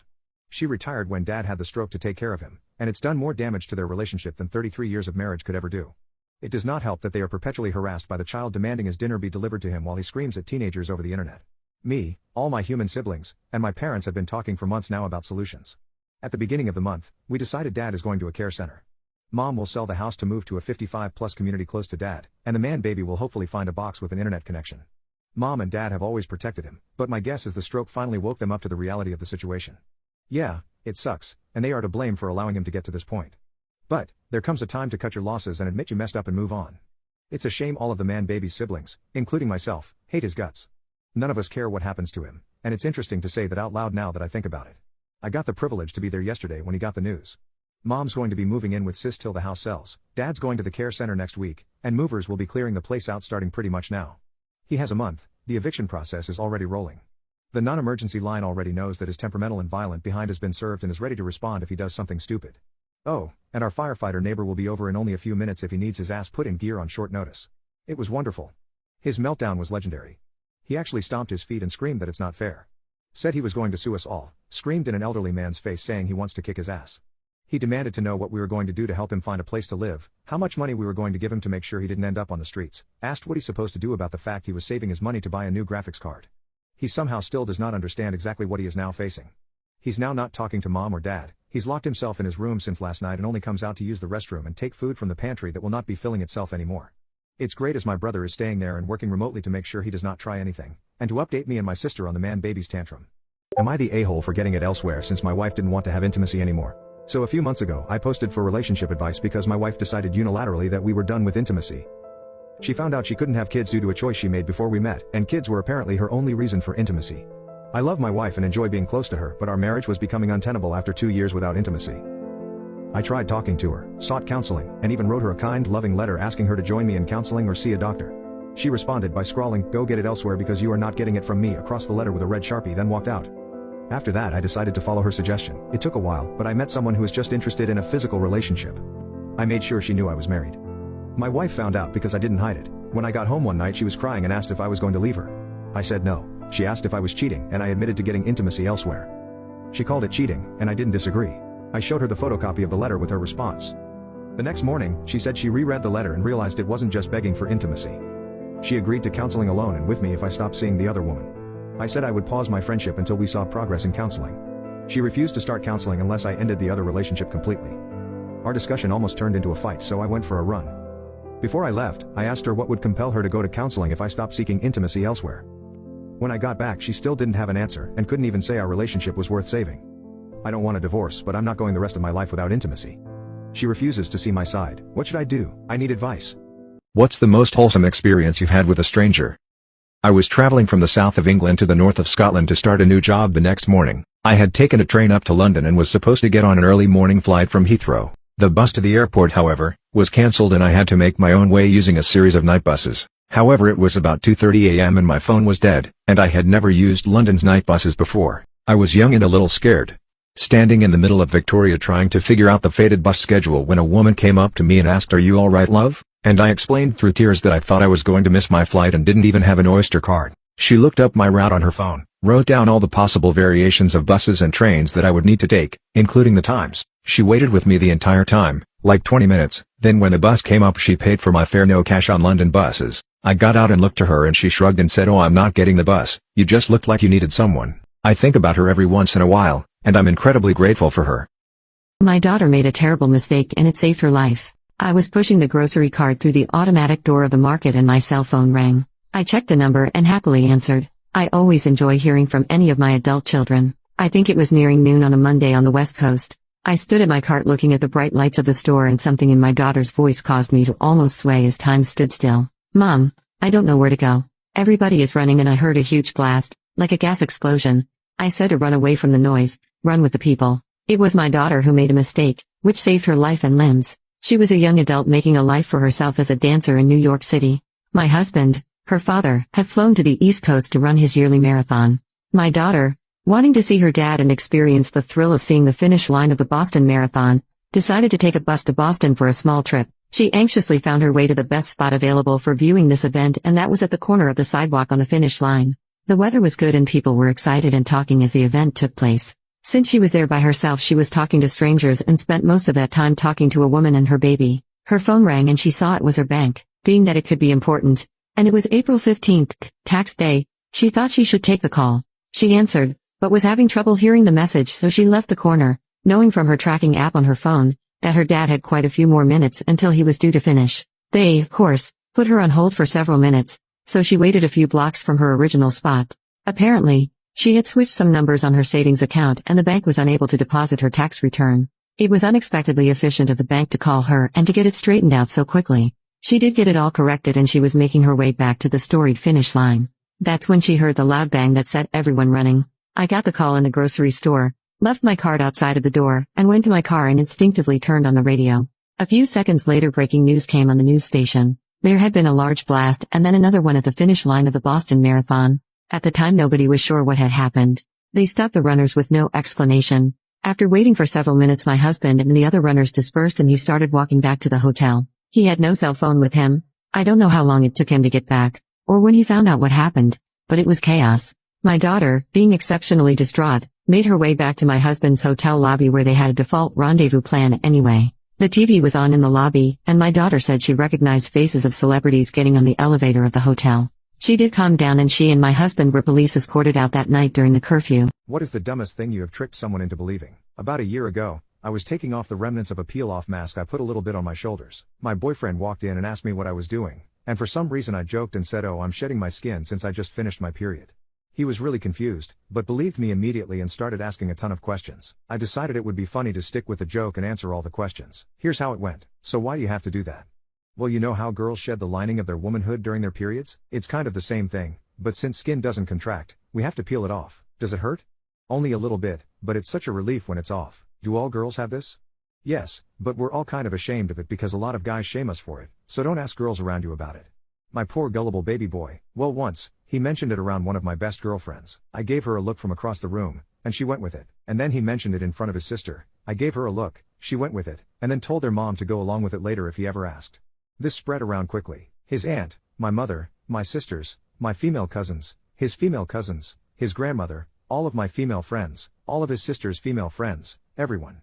While all of this happened, his male friends found out about it. One of them asked their moms, and she laughed at him and didn't say anything. So he believes it. The others still believe it without question. This had spread like a wildfire that I could not control. At this point, I had completely forgotten about the joke, but earlier today, I was sitting at the dinner table with him and his family just chatting, and I was scratching my shoulder because I got a really bad sunburn and it was starting to peel. He asked me if my sunburn was bothering me and if I wanted some aloe vera, so I said yes. He said to me in front of the entire table, "It must suck that your sunburn is peeling and you have to peel this time of the month again." It took everything in me to not burst out laughing, but it took absolutely nothing for his mother to snort water out of her nose and proceed to laugh at the dinner table. His sister buried her face in her hands and laughed so hard that her face turned bright red and she snorted over and over again. Much to my surprise, I did not laugh, but I felt myself convulse and my face got so hot. He was really confused, but his dad was even more confused. He asked him what he was talking about, and my poor boyfriend, who was so confused as to why his sister and mom were laughing, said, "Well, you know, when girls have that time, they have to peel. Right?" And his dad just looked at all three of us dumbfounded and said, "What the hell have you been telling this boy?" And we all lost it. I started laughing so hard that I thought I was going to throw up. I was crying, I was in pain, I probably burst a couple blood vessels from laughing so hard. I finally fessed up because I couldn't explain my maniacal laughter anymore. He looked at me like I just shot his dog. I told him I was so sorry and explained the origin of this running joke. He sat back down at the table absolutely dumbfounded. After dinner we went back to his room and he asked me, "Everyone has been lying to me about this and you started it." I felt so bad, and I was apologizing profusely. He was silent for about a minute before he started laughing harder than I have ever heard him laugh before. He had tears rolling down his cheeks, his face was bright red, and he kept grabbing his stomach and heaving from how hard he was laughing. He told me between heaves that he couldn't believe that I had gotten every single woman in his life to convince him that this complete BS was real, and that he wouldn't believe periods were real at this point if he hadn't witnessed me curled up in the bathroom sobbing from cramps. My blue-haired feminist girlfriend accused me of roping her because we had intimacy while we were both hammered. My girlfriend was reading an article that said any man who has intimacy with a woman who has been drinking should be charged with rope. She wanted to know what I thought of that, and I said I don't think it's that simple, and you can't just automatically say that any man who has intimacy with a woman who has been drinking is a rapist. That's absolutely ridiculous. There are too many variables to consider to make such a broad statement. As soon as the words came out of my mouth, her whole demeanor changed and her response was dripping in condescension. Really, what other information would you need? It seems pretty clear to me. I told her that if she considered that to be clear, I'd be a little worried about her sense of free thinking. For instance, the most obvious question is, what if they're both intoxicated? How much does she need to have intoxicated before he becomes a rapist? What about if the situation was reversed and it was the man who had been drinking? Would that make her a rapist? What if she was the one to initiate the intimacy? These are all relevant questions to be answered. This is the info I would expect to know before just saying a man is a rapist if he sleeps with an intoxicated woman. At that point, my girlfriend became visibly angry. Her response was if the woman has been drinking and she has even a buzz, the man is a rapist. If they're both drinking, the man is still a rapist. If she initiated the sex, the man is still a rapist. Then in the reverse situation the woman is the rapist? I asked. She laughed with a condescension that made my blood boil, and she said don't be stupid. The only way a woman could rope a man is if she had a weapon or something and forced him to let her shove something up his butt or something. If he gets a hard-on, it's not rope. I was and still am floored by her hypocrisy and ignorance. Needless to say, this argument escalated further than it should have, to the point that we were actually yelling at each other. Finally, I had to just walk away. I went for a walk, and when I got back, she was sitting on the couch. Without even looking at me, she said if I don't change my way of thinking immediately, she's moving out. To which I responded, I would offer to help you pack, but you don't need a man's help with that. And I went to bed. I care about my girlfriend, but I'm seriously put off by what a hypocrite she is, and even more so by the way she spoke to me. I don't want this to end our relationship, but I also don't want to be with someone that thinks they have the right to tell me I have to change the way I think. Especially since I do not believe what I thought about the subject was wrong. In fact, I think she was wrong, but I certainly wouldn't demand that she think differently. We haven't spoken to each other in about 2 days, walking around the house, ignoring each other. But this morning she said to me, you know, you were a rapist because we had intimacy the night of her best friend's wedding. We were both hammered at this wedding and we went back to our hotel room and she initiated some of the wildest intimacy we ever had. But that last statement was the last straw for me. I told her I would not ask her to change what she thinks the way she demanded I do, but if she really felt I roped her, then we are done and she needs to move out. I'm heartbroken that this is over because I love this woman. But I also love myself enough that I won't allow anybody to tell me my thoughts are wrong, and I certainly can't live with someone who believes I roped them. Am I wrong? My teenage best friend is dating a 25-year-old. I need to share something urgent, and I'm using a burner. My best friend, whom I'll call Macy, is 17 years old and dating a 25-year-old coworker. I find it deeply concerning because, seriously, what 25-year-old openly dates a 17-year-old? I've always been attracted to older guys, but I would never act on it because I understand how inappropriate it is. Macy sometimes playfully teases me about this, as she's the only one who has actually pursued a relationship with someone older. I care about her immensely, and our friendship means the world to me. We've been inseparable since we were little, which makes this situation even more delicate. If this were her first time dating an older guy, maybe I wouldn't be so worried, but it's not. I feel guilty for not telling my mom, who is also close with Macy, but I also have this fear that I may be overreacting. I truly love Macy and want to protect her from these creepy individuals, but I'm at a loss. I confided in a few cousins, hoping for advice, but they were just as shocked and unsure how to help. I beg and plead with Macy, urging her to end the relationship and warning her that she'll regret it in the future. Sadly, she doesn't listen. What makes it even worse is that I don't believe her parents would care much either way. Macy's new partner was engaged before and in an open relationship, but they ended it after 5 years once they started talking. He fits the profile of a stereotypical loser, with face tattoos, a motorcycle, and chapped lips. If Macy happens to come across this post and didn't already know it was about her, now she does. I'm stuck because Macy will turn 18 in a few months, making their relationship technically legal and consensual. But come on, it's still not right. I can't bear the thought of that creep getting close enough to Macy. At this point, I'm considering giving her an ultimatum, him or me. However, I'm scared of her reaction and what her answer might be. I've never stood up to her about these things before. I would appreciate any advice on what to do next, or if I should do anything at all. If band names were literal, what would be the worst concert to attend? The Killers. Cannibal Corpse. AC/DC. The Smiths. There would be, like, 5 million people on stage. They might be giants. Can you imagine the suspense? Are they, or aren't they? 98 degrees, that's just too hot to enjoy anything. What did the weird kid in your school do that you'll never forget? One time we went to Spain for geology and I noticed this strange girl had a tally chart in the back of her notebook. Now, this girl was odd. She wore all black clothes that were clearly not washed very well. She had bright ginger hair and would hair huge spiky plastic jewelry that was usually bright orange. Big spiky plastic necklaces or bracelets. She would pick her nose aggressively in class. I asked some of the other girls if they knew what the tally in her notebook was about, and they said that she was counting the amount of times she had successfully taken a pee while standing up. I don't know about you, but I found this fascinating. I started casually following her one day on our field trip in Spain and sure enough, she would find somewhere she thought was discreet. It wasn't discreet, I saw everything. She would undress then take a pee standing up, the whole time with a demonic smile on her face. It was scary. Then she'd put her pants back on, get out her notebook to add another tally mark, then saunter off into the Spanish wilderness to do more geology. It was almost as disgusting as it was mesmerizing. So, one day we had a day off to relax and do what we wanted, so everyone agreed we would go to Madrid for the day, so we all get on a big coach and set off. The drive is like 2 hours. 30 minutes in, she starts mumbling to herself about needing the toilet, everyone around her going quiet as she became more agitated.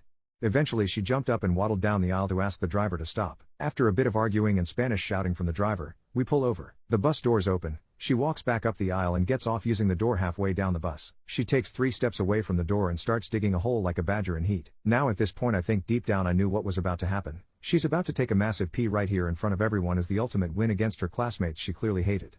But boy, I was wrong. She finished digging her hole. It was quite impressive given how dry the ground was. She turned herself away from the bus, pulled down in jeans and took a squat over the hole. What is this? I thought. Maybe she's too shy for a stand-up pee. Nope. Out comes the most horrific poop from her pasty white back door. Like gallons of it. I've never seen so much. The hole she dug, whilst impressive, was not sufficient for the brown mass that spewed forth. She finished, wiped with a small piece of tissue she had in her pocket and got back on the bus. With the same maniacal grin I saw her have with a wild pee. Everyone was silent, our professors just staring at each other, clearly thinking what just happened. Jim, did that girl seriously just unleash a tsunami in front of 40 people? The rest of the journey was just silence. I think we were all in shock. We get to Madrid and everyone slowly gets off the bus. The girl starts saying again that she needs the toilet and everyone turns to look at her. Her bright orange trousers are soaking wet. Like she'd been swimming. One of the other students said, "Jesus Christ, what the hell happened?" And casually as anything. She turns to him and says the bus ride was too long. I peed myself a few times. I'm drowning in despair. My divorce was finalized yesterday and today I found out that my ex-husband and my boss are expecting their first child. I'll have to apologize beforehand, as this story will be raw and unfiltered. After reading that Reddit post, I feel the need to share my experience. A few years ago, I made a mistake of marrying the wrong person. Let's call her a female, as it's more appropriate. She constantly belittled me and made me feel worthless. I didn't realize it until much later, but my mental health was declining rapidly, drowning in her toxic behavior. Eventually, we got divorced. It was a tough decision, but the only way out. Even though I was relieved, it still felt like a failure on my part. I couldn't keep my marriage together. What kind of person was I? Fast forward to a few months after the divorce was finalized, and I was working at this company. It wasn't my dream job, but it paid the bills. My boss seemed like a decent person, always smiling and cordial. But then, out of the blue, I found out that he and my ex-wife were expecting a child. It was a kick in the gut, not just because I was still hurting from the divorce, but also because I couldn't believe my boss had been sleeping with her while we were still married.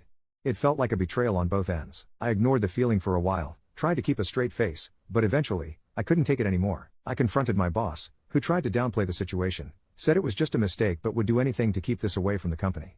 I could see that he was crying, but it didn't sway me. I felt violated, like I couldn't trust anyone anymore. And to top it off, she was carrying his child. I didn't want to work for a company that was so morally bankrupt, and I left soon after. It was a tough decision for me as I needed the income, but I couldn't face them every day knowing what had happened. I'm not sure what the future holds for me, but I'm hoping to move on, learn from my mistakes, and start anew. In retrospect, I should have seen the signs of my ex-wife's behavior earlier, but I was blinded by love. It's important to trust your instincts and not ignore warning signs, no matter how desperate you are to be loved. I'm still struggling to come to terms with my divorce and the situation with my ex-husband and my boss. I'm grateful that I was able to get out of the situation, but I'm still dealing with the emotional aftermath. I'm trying to focus on the positives and stay positive, but it's hard to ignore the feeling of betrayal and despair. I'm trying to take it one day at a time, but it's a long road ahead. Who knows what the future holds, but I'm determined to make it through this and come out stronger on the other side. What is something bad you have done with no regrets? Serious. I almost shot a man once. I have no regrets about it though, because he was trying to kill his coworker by slamming the back of his head into a curb, and because I was able to yell at them and get the guy's attention on me, and thus diffuse the situation before anyone came to any further harm. So despite my training indicating that I should have shot that man on the spot, I was able to find a better way, and I didn't have to shoot him. But as far as I'm concerned, that's the worst thing I've ever done, and I'm glad I didn't have to do it. 5 or 6 years after my ex had screwed over both our boys and me, I was working as a collector in a bank. A credit union called looking for some info on someone they were looking for. When we were done with it, we exchanged names. She said, "Wow, I am skip tracing someone with your same last name." It seems that my ex and her boyfriend of 6 or 7 years both were hiding their cars from being repossessed. So I found out where and when they would be, made a call, and both of the cars were repossessed at the same time in 2 different states. Felt bad about it for a while but no regrets. Went full Ralphie on one of my school bullies, basically punched him until the teacher pulled me away. No regrets, he had it coming. He never bothered me again and was magnanimous to say, "Hey mate, I never knew you had it in you." "Yeah, thanks asshole." Teacher pulled me aside and said I'd not be punished because she understood why I did it, but don't ever do that again in my class. My golden child brother called me a homeless bum when I lost my apartment. Now, he's demanding I give him my hard-earned house and return to living in a camper. Growing up with my younger brother, it's obvious that he's favorite. We're 3 years apart in age, but he developed a superiority complex because I was badly punished if I retaliated against his antics in any way back then. My brother got physically abusive towards me on several occasions, flirted relentlessly with my first girlfriend to the point she broke up with me, and laughed at any misfortune I had. And my parents just told me to suck it up whenever I was upset about it. I only got equal treatment when my parents wanted to keep up appearances. If anything, it just made my parents celebrate more when I turned 18 and moved out because it meant they no longer had to provide for me. The start of 2020 was not kind to me. I lost my job, and couldn't renew the lease on my condo. I own a truck simply because I've always loved trucks, so I found a $1,000 camper in good shape and put it on my truck to live out of it for a while. It was supposed to be temporary, but I lived out of it far longer than I ever thought. I originally hoped to live out of the camper at my parents' house, where my brother and his family still reside. But when I asked my parents to let me stay for a while, they told me they had a full house and didn't want me there. Plus, we hadn't exactly gotten along in the past decade. They said they'd only agree to let me park my camper there if I paid them basically what it'd cost to rent and had an apartment in my area. That was way too much just to park my camper. I was jobless and trying to save as much of my unemployment money as possible until I could find a new job. I may as well be living in an apartment with that rent price they requested. My parents called my camper an eyesore and told me to take a hike since we couldn't come to an agreement. And sister-in-law thought it was hilarious I had to live in a camper. My brother joined her in pointing at and mocking me while calling me a homeless bum. Finding a stable place to park was pretty difficult. I looked around to find a job similar to my old one. It took months of living the nomadic camper life. At that time, I had to deal with a lot. Everything from beggars and drug addicts to people demanding I leave because my camper was an eyesore. To have a steady supply of electricity, I learned to use a long extension cord to plug in anywhere I could to recharge my camper batteries. This meant sneaking around and plugging it into an outside outlet of a random building while parked on a street. I know that's a crummy thing to do. But I had to keep my batteries charged so my refrigerator would stay cold. When I finally landed a new job, I practically lived in the back lot of the building by the warehouse in old employee parking spaces. No one else seemed to bother using them because they were so far in the back that the area was borderline forgotten. I made a lot of overtime pay and learned some new skills from other employees hands-on. Eventually, midway into this year, I landed a better position in the company as a supervisor and started making a better salary than I had in my old job. That's when I decided I wanted a house. The scare I'd gotten from losing my condo made me realize I needed something much more stable for the long term. I looked around for something close to my work, and just 2 miles away, I found a 3-bedroom manufactured home on a small property. I finally didn't have to live in a camper anymore. There was enough space for me to back my truck behind the house to take the camper off and set it up in the backyard. So I put it there as a little building just in case I want to use it again. When I was fully settled in the house, I was dumb enough to brag about it on my Facebook.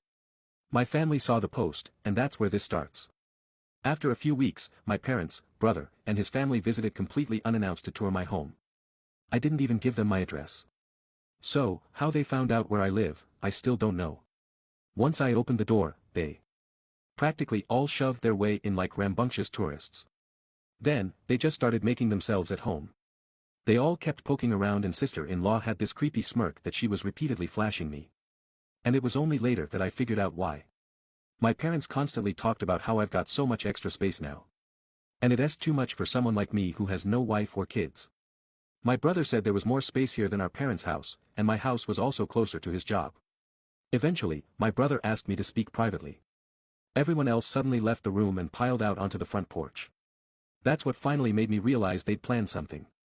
My brother, let's call him Dan, said the house was too much for me alone. And I should let him move in with his family because his wife is pregnant with kid number 4. And my house is much closer to his job. He pointed out that I already had the camper, so I could live outside while they lived in the main house. And I'd like to point out that Dan never once spoke of offering rent. Mind you, he's got a good job. He also started talking about how there would be changes and even curfews. And that I couldn't just walk in at any time without prior notice. If it weren't my brother, I'd think the person I was talking to had lost their mind. I tried to speak, but he kept talking over me as if I had no say. There was no way in hell I'd rent my house or parts of my house to him. So I picked up my phone and set it to start recording. Then, I just held on to it. Dan didn't even seem to care or notice that I'd done this and just sat there with his arms waving around while talking about all the reasons why he needed my house. Then went from saying that to acting like it was a done deal and trying to reach out his hand to shake mine.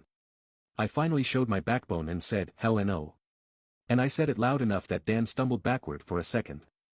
I'd rarely ever raised my voice to him on that level. Because I was punished by our parents whenever I did. But this was my house, not theirs. My spine can be as shiny as it wants here. I stood up and told him my house was not up for grabs. And acting like I'll let him move in just because they want it, won't make it happen.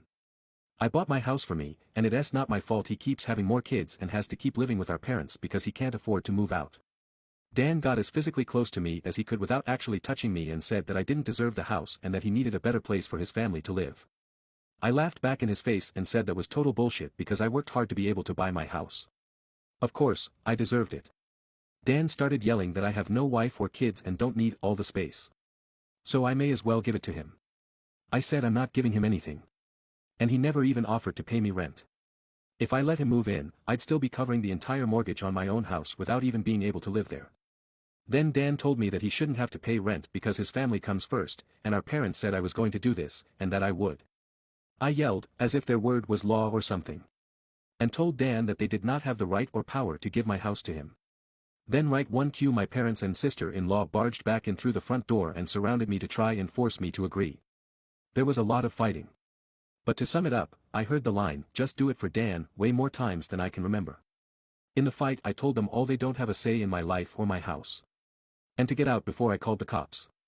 Sister-in-law screamed the loudest at me about how she was pregnant again, and I couldn't do this to her. I said I did nothing to her, she just assumed she could take from me like I would just allow it. I had no obligation to her or her family. Then I called her a stuck-up bitch who never had any respect for me. So I don't care what she thinks or how many kids she has. I have no sympathy for her. She won't be living in my house. Well, that made her angry enough to attack me. She got in one good hit on my face and tried to do more, but my brother held her back kicking and screaming. She kept demanding he let her go so she could scratch my eyes out. The phone I was holding recorded pretty much everything. So I held it up and said I would call the police if they didn't leave right away. My parents told Dan they were leaving. Then my mother said I had a week to come to my senses. I told her I won't be, and not to come back. Then I told sister-in-law that my phone recorded everything, and if she tried anything, I'd press charges for assault.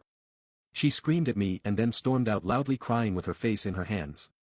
My mother was the last one out the door and said I better do this for Dan and sister-in-law. I responded by telling her I won't be.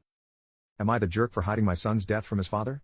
Both myself and my partner were 28 when I found out I was pregnant. Together 4 years. Personally, I didn't want the child. My work was offering potential advances within my position and I was excited for it. But after a lot of talking, we decided to go forward with it. When I was around 20 weeks, just after finding out the gender, he disappeared. I couldn't contact him, he wouldn't answer the phone or messages. I got worried and messaged his mother and found out he was living back with her and was overwhelmed with the situation. He kept paying his part of the bills over to my bank each month, but I received no contact. I even tried going over, nothing. By about 27 weeks I gave up trying, gave up crying and just got on with what I thought was a future as a single mother. I brought everything needed over the next couple of weeks and set it all up. At 31 weeks I started having pains, but put it down to Braxton Hicks. Just before 32 weeks my waters went and I went into labor, with the baby coming very quickly. He went straight to the NICU. I messaged and rang my ex and his mother, no response. Less than a week later, my son passed due to complications of early birth. I again tried to contact my ex and his mother. Left voicemails and messages. Nothing. The next few weeks were a blur, but with the help of my mother and father his funeral was arranged. They tried to contact ex and his mother also, still nothing. I sent more messages, nothing. I'm assuming we were probably all blocked but honestly at that point I didn't care. I was so broken. His funeral came and went. It was beautiful and horrible. I stopped messaging and told my family not to bother after the funeral had passed. I couldn't deal with it anymore. About 5 months after his birth/death my ex turned up. Let himself in. I wasn't at home, but when I got back he was instantly hostile.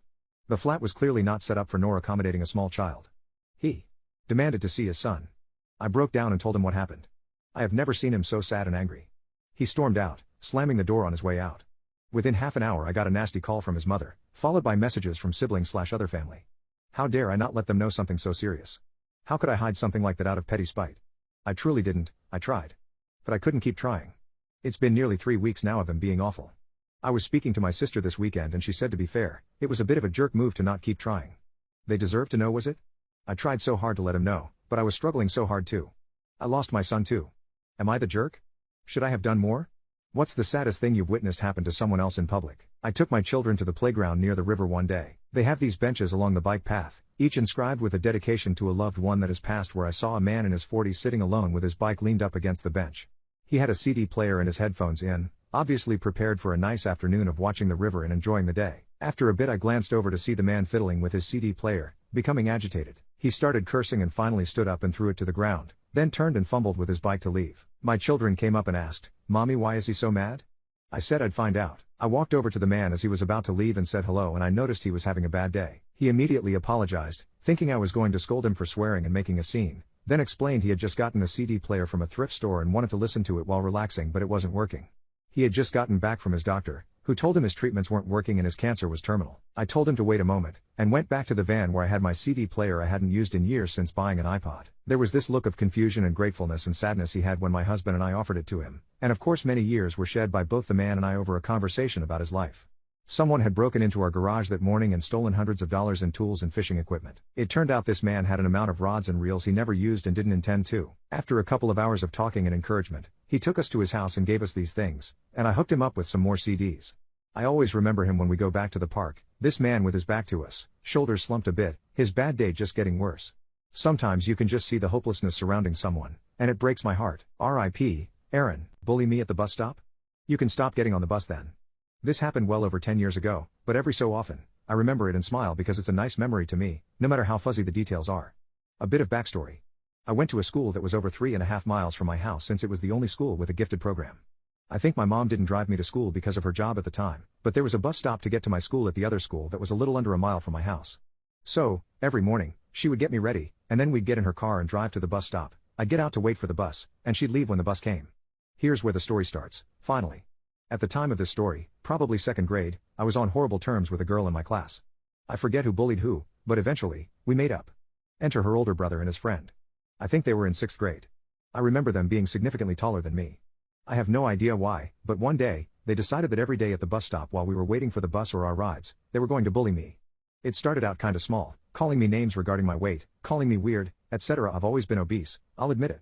I was also autistic, but I wouldn't be diagnosed for a few more years, despite my mom fighting for a diagnosis since I was in any sort of schooling. What they said hurt me, but I never showed it. And then it escalated. It had probably been a few months by this point, and they hadn't stopped the bullying. It was another afternoon, and I was waiting for my mom, trying to ignore them, smashing berries from the bush beside the school doors with my fingers. I don't know what sparked it, but I heard laughing as the brother of the girl I previously had issues with grabbed onto one of the pillars, and pretended as if he was being sucked in by something. That something was me. He said, "She has her own gravitational pull," and some other things that implied I was as big as a planet. His friend had joined in at this point. I tried to hold it together, but I couldn't. I cried in silence. And when my mom pulled up and I got in the car, she asked me what was wrong, and I completely broke. I explained through sobs that the boys who were still at the bus stop were bullying me, and I like to imagine that this made my mom see red. Things are a bit fuzzy from here, but I believe my mom called the bus garage and bus coordinator person, told them the situation, and a few days later, the boys stopped showing up at the bus stop. I forget who told me, but I found out that she had managed to get them kicked off the bus for the rest of the year. From then on, I looked up to my mom more than I had before, and I felt so much closer to her.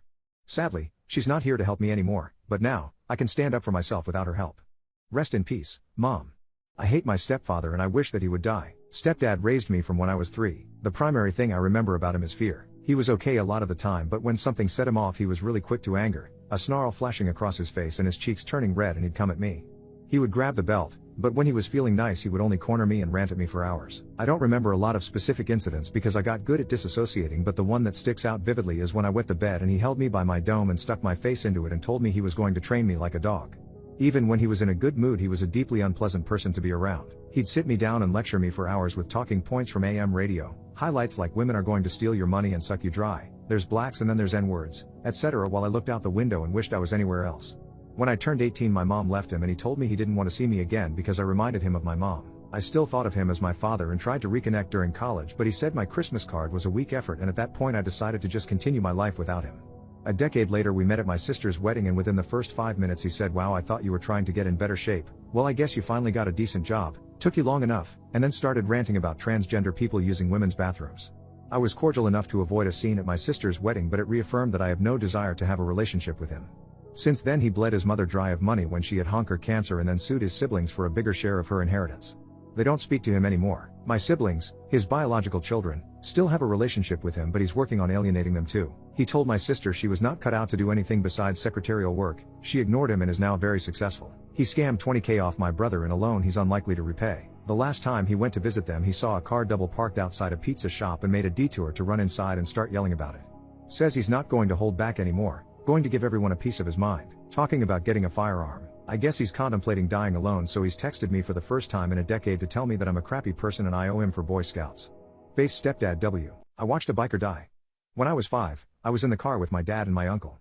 We were driving to Anchorage, through a long straight stretch of highway through a swampy area, and we're going along, abiding by the speed limit and all that, when this motorcyclist comes out of effing nowhere and careens into the front of our car. I think he might have been intoxicated, mostly because nobody just willingly drives into the wrong lane. The guy goes flying, and his bike ends up in a swampy patch about 20 feet to the left of the highway. My dad and my uncle grab me and go to check on the poor guy who just got sent flying. They run up to him, he's face down on the pavement, and there's a load of blood all over the ground. My dad crouches down, putting me at about eye level with this guy's ear, and all of a sudden the biker guy rolls over and makes the most pain noise imaginable. His face was essentially gone from the tip of the nose down, leaving most of his face just exposed muscle and bone. He looked straight into my eyes, and my heart stopped. I have never felt fear quite like what I felt when he looked at me, as if he was death itself. He blinked and made a freaky noise and just stopped breathing. My golden child sister booked my dream venue for her wedding, saying the venue would be a waste on me.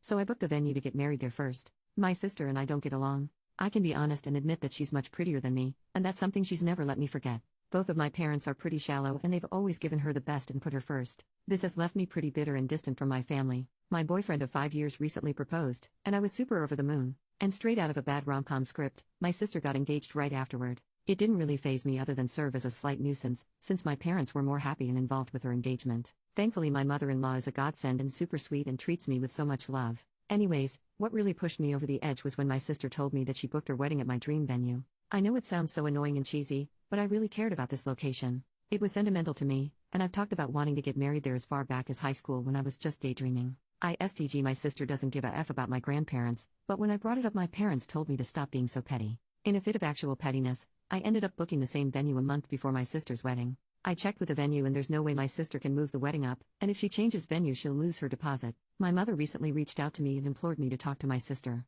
Apparently, my sister's really distraught, and my mom said the least I could do was try and work something out with my sister, especially over such a huge event. I said no, but my mom said I was an off for not even trying to hear her out and for being so stubborn and petty. I know my mom is biased, but it got me thinking because I've been pretty staunch about ignoring her calls, and some of my cousins have told me that she seems genuinely upset.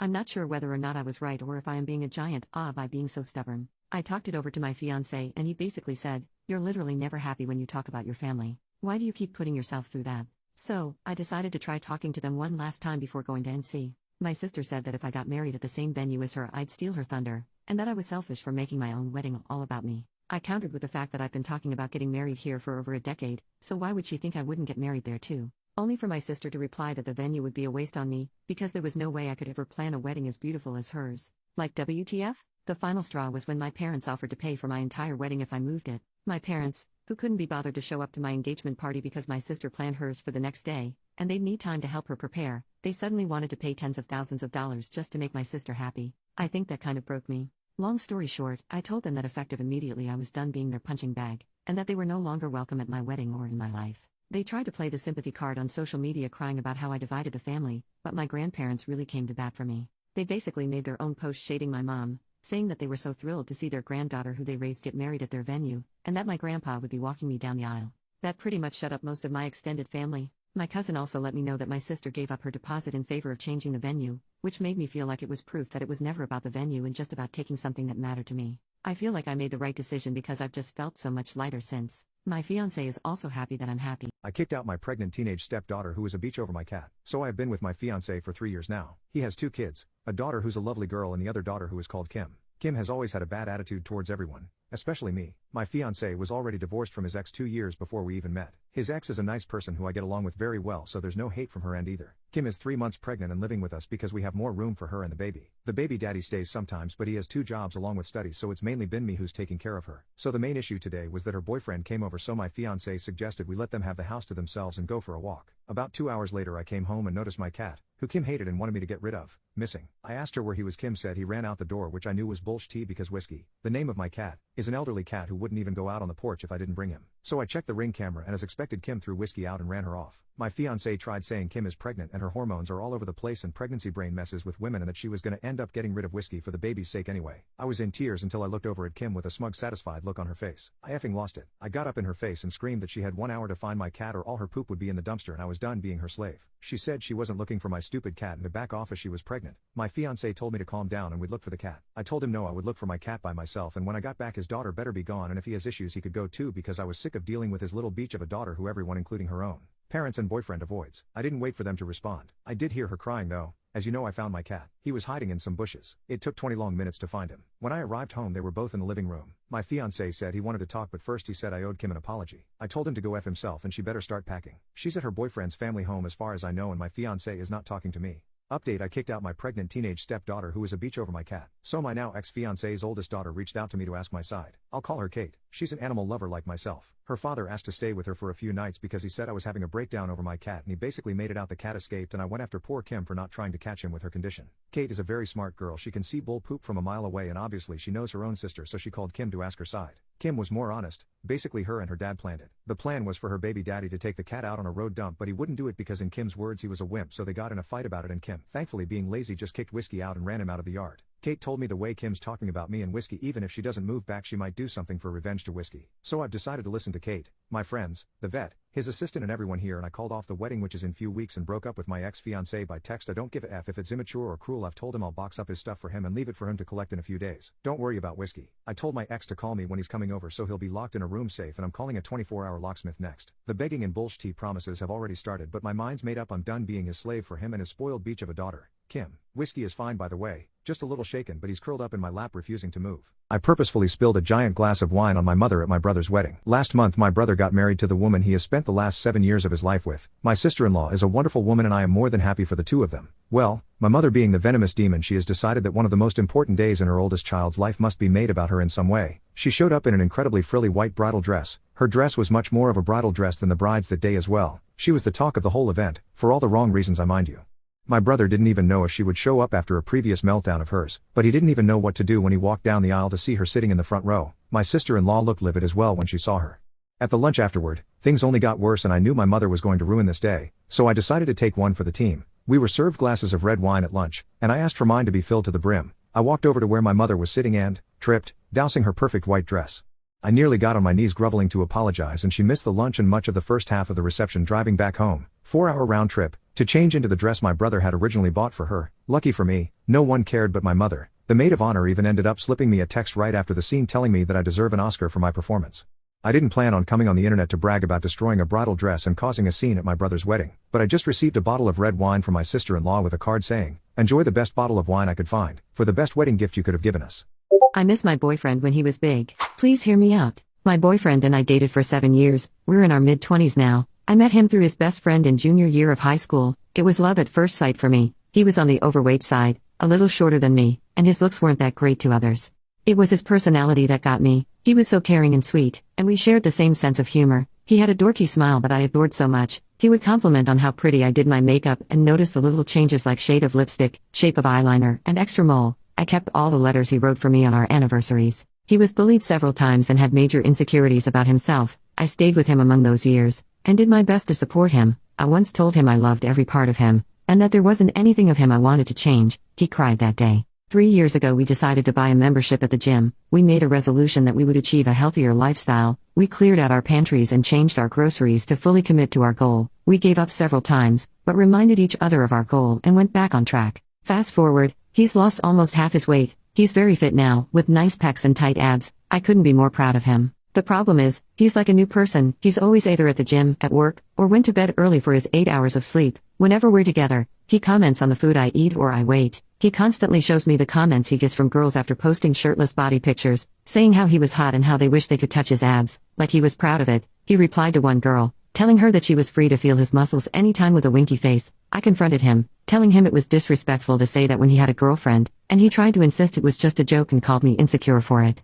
He never tells me he loves me anymore. We're only intimate when he wants to. He only talks about his workout plan to me, and is uninterested whenever I tell him about my day. We don't go out on dates anymore because he's embarrassed of me, and thinks I would put a bad look on him because I'm not athletic. I'm 5 feet 5 inches and weight 125 pounds. I screamed at him, telling him I dated him when he was double my size, and always defended him whenever people insulted him. He told me at least he made a change, and it's sad how I always stayed the same. He's became an a-hole, and I'm in so much grief. I read the letters he used to write for me and cried for an hour. It feels like the man I was in love with had passed away. After my lease ends 2 months, I will cut him off and never look back. I thought I was going to marry this man, but now I don't think I could be with someone who will put me down after all those years I've been supporting his insecurities. I'm so heartbroken. I miss the person who he was. Today I effed up by taking psychedelics and pretending to be French for 10 months. So this was more of a FU that happened quite a while ago, which only just caught up to me a few weeks ago, so also not today. About 11 months ago I moved into a new house as a temporary sort of thing until I could get the money together to sort something out properly.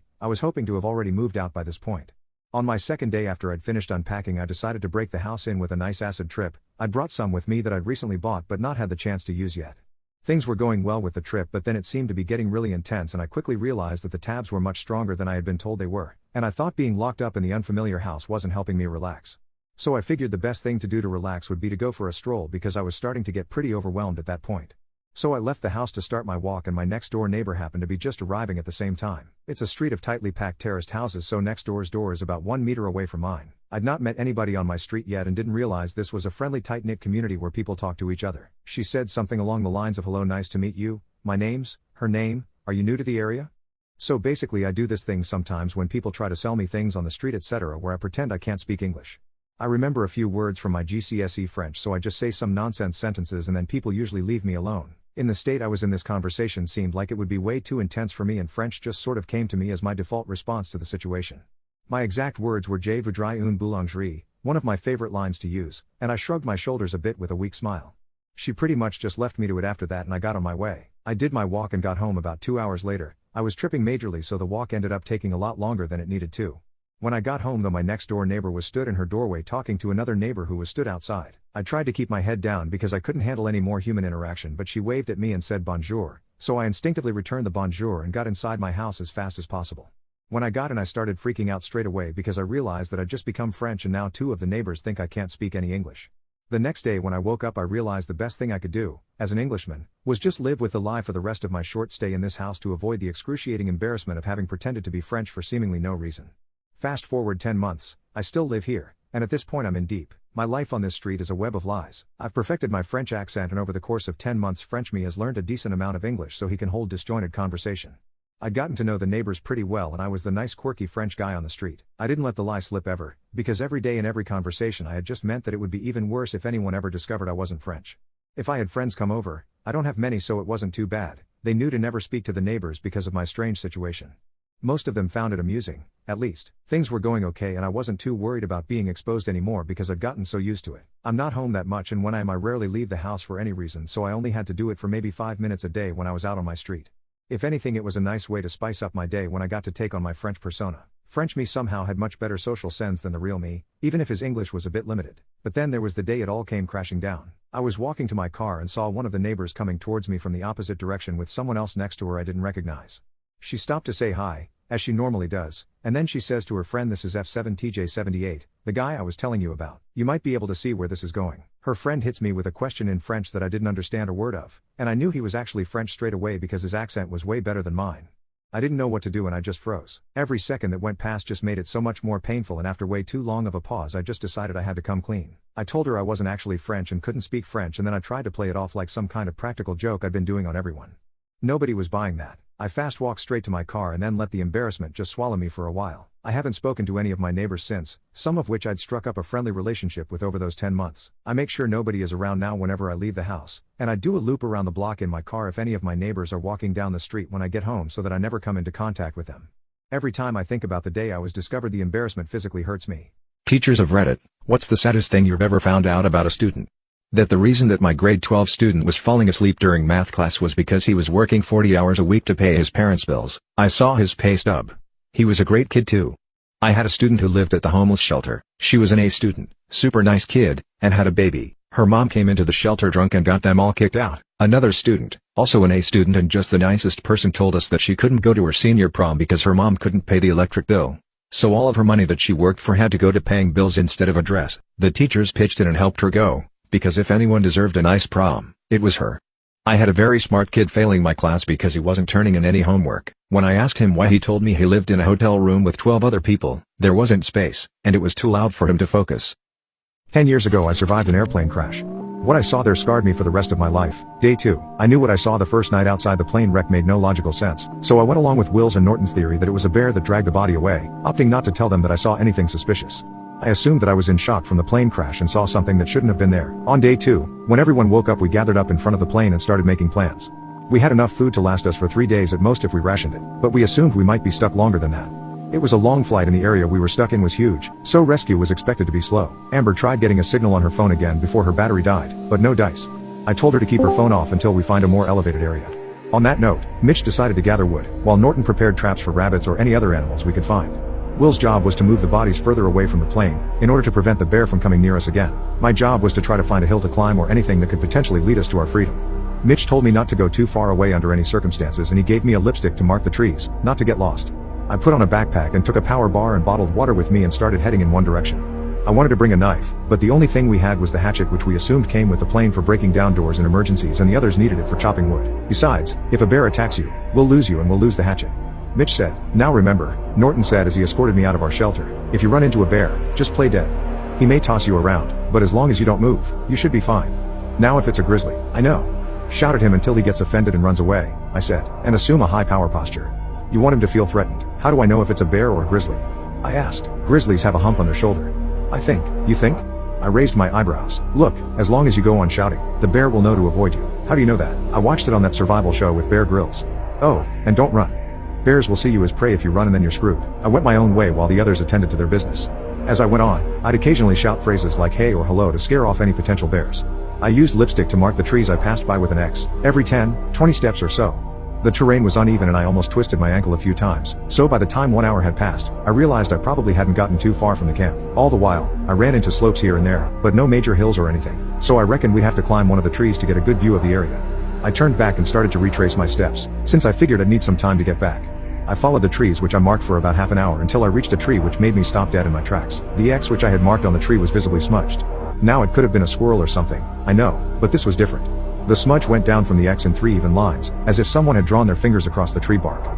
I held my breath as I checked out my surroundings, and I suddenly became aware of the stupid mistake I made once more. I didn't pay attention to the sounds, and the forest had gone silent during my walk when I wasn't listening. I suddenly felt like I was being watched. I didn't know if I should shout to chase the potential bear away, or be quiet to avoid drawing attention, because something told me what I was dealing with here was not a regular forest predator.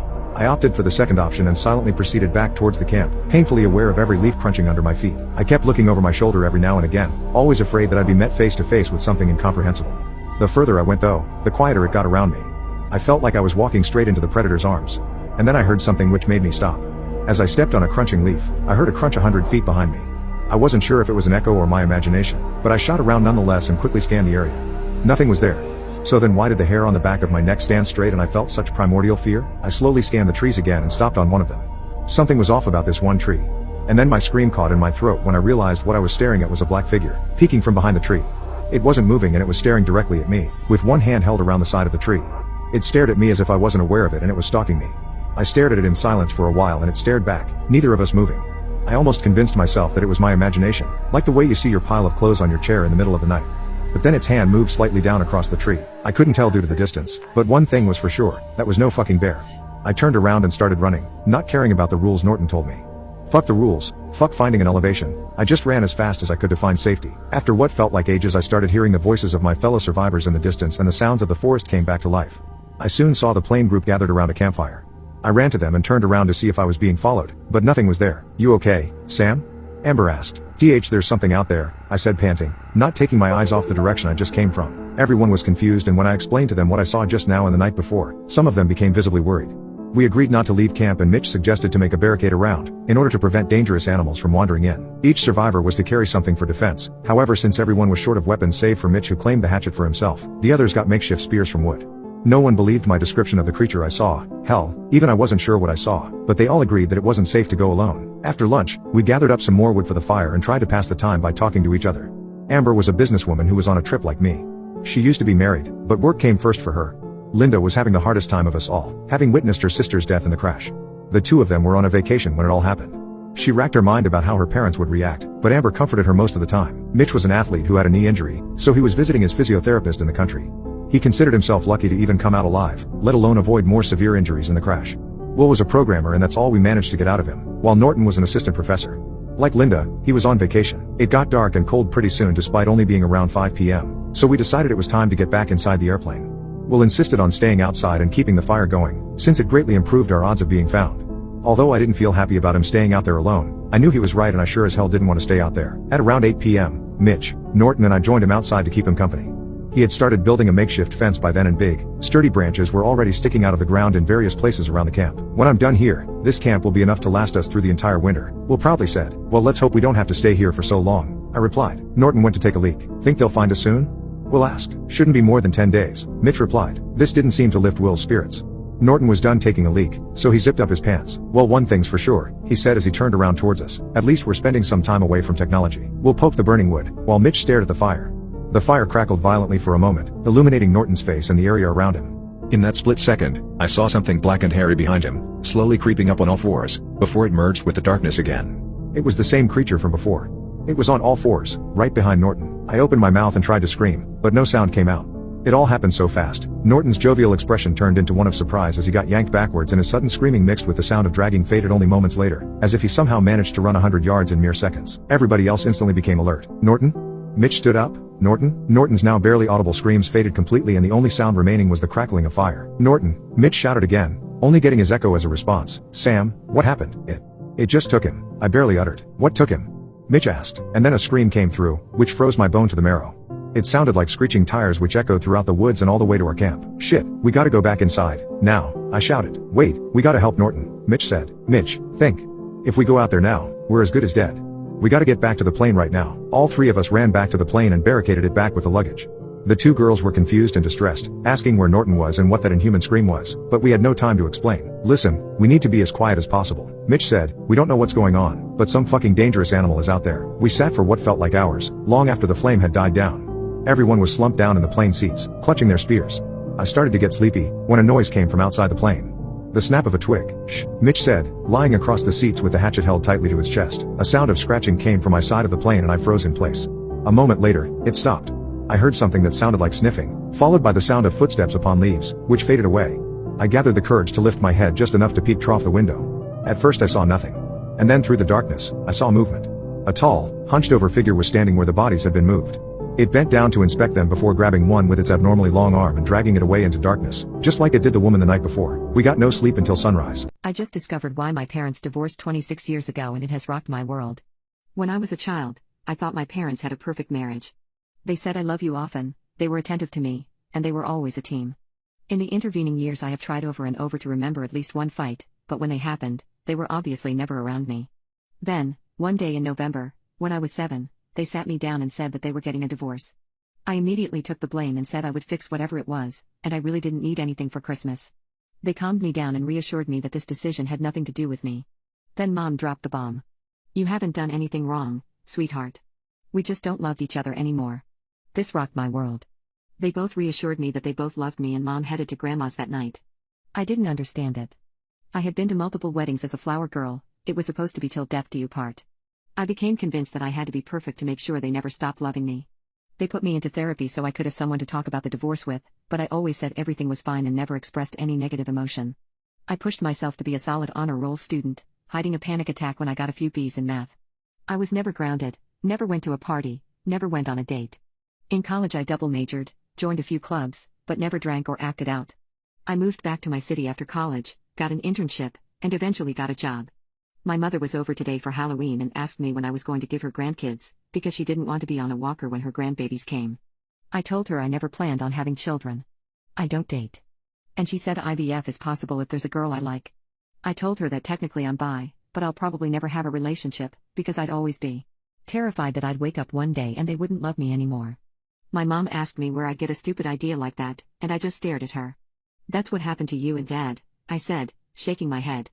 One day everything was fine, and the next, you two didn't love each other anymore, and it was over. I got myself a drink, just so I didn't have to look at her. Then she said something that shook my world. She had fallen out of love with my father, but it was the fact that she had fallen in love with someone else and cheated on him that broke the marriage. I went into immediate denial, that Dad had never mentioned anything about an affair, that they were still friendly when co-parenting. She said that was because they didn't want to alienate me from her. I kicked her out. I don't even remember what it was I said. I've just been in such absolute shock, that I'm not even sure how to process it. My entire life they lied to me. Everything I thought I knew about the divorce was a lie. I don't even know where to go from here. I overheard my mom say my stepdad is bigger than my dad. If he's small, then I am too. My mom was on the phone with my aunt and I heard her giggling on the phone. I was not supposed to be home but forgot something and had to go home and to pick something up, and as I walked in I heard my dad's name being mentioned and she said something that I can't get out of my head. She was essentially mocking Dad's schlong size. She said 5 inches and said my stepdad was huge. 7 inches supposedly. I can never look at him the same again. I felt nervous and awkward. I could not pay attention in school all day after I left the house. She did not know I was there. My stepdad came to pick me up at school that day. I did not say a word the entire ride home. He wondered if I was okay. I did not respond. I was afraid to say anything stupid. I feel terrible right now. I even went into the bathroom and measured. I have 5.6 inch and it's not very thick either, and I am effing terrified. I was crying in the bathroom. It messed with me and I guess I am a loser as well.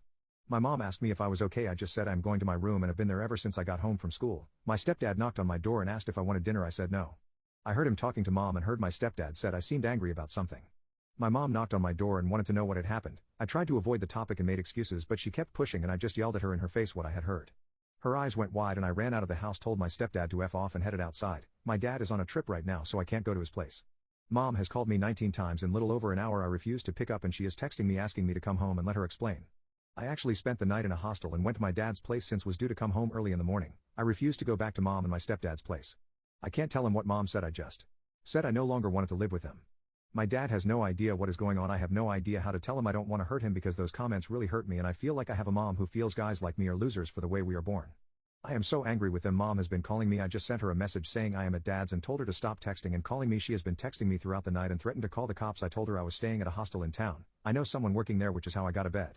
My dad has been on the phone with Mom and wanted to know what happened. She was reluctant to share anything, so she knew I had not told him since he asked, but she just said I overheard something I shouldn't have. My dad has been trying to get me to talk about what I heard. How the hell am I supposed to say anything to him? I am terrified. I don't want to hurt him either. I still have not found the courage to tell him I am afraid he will be hurt by this as well.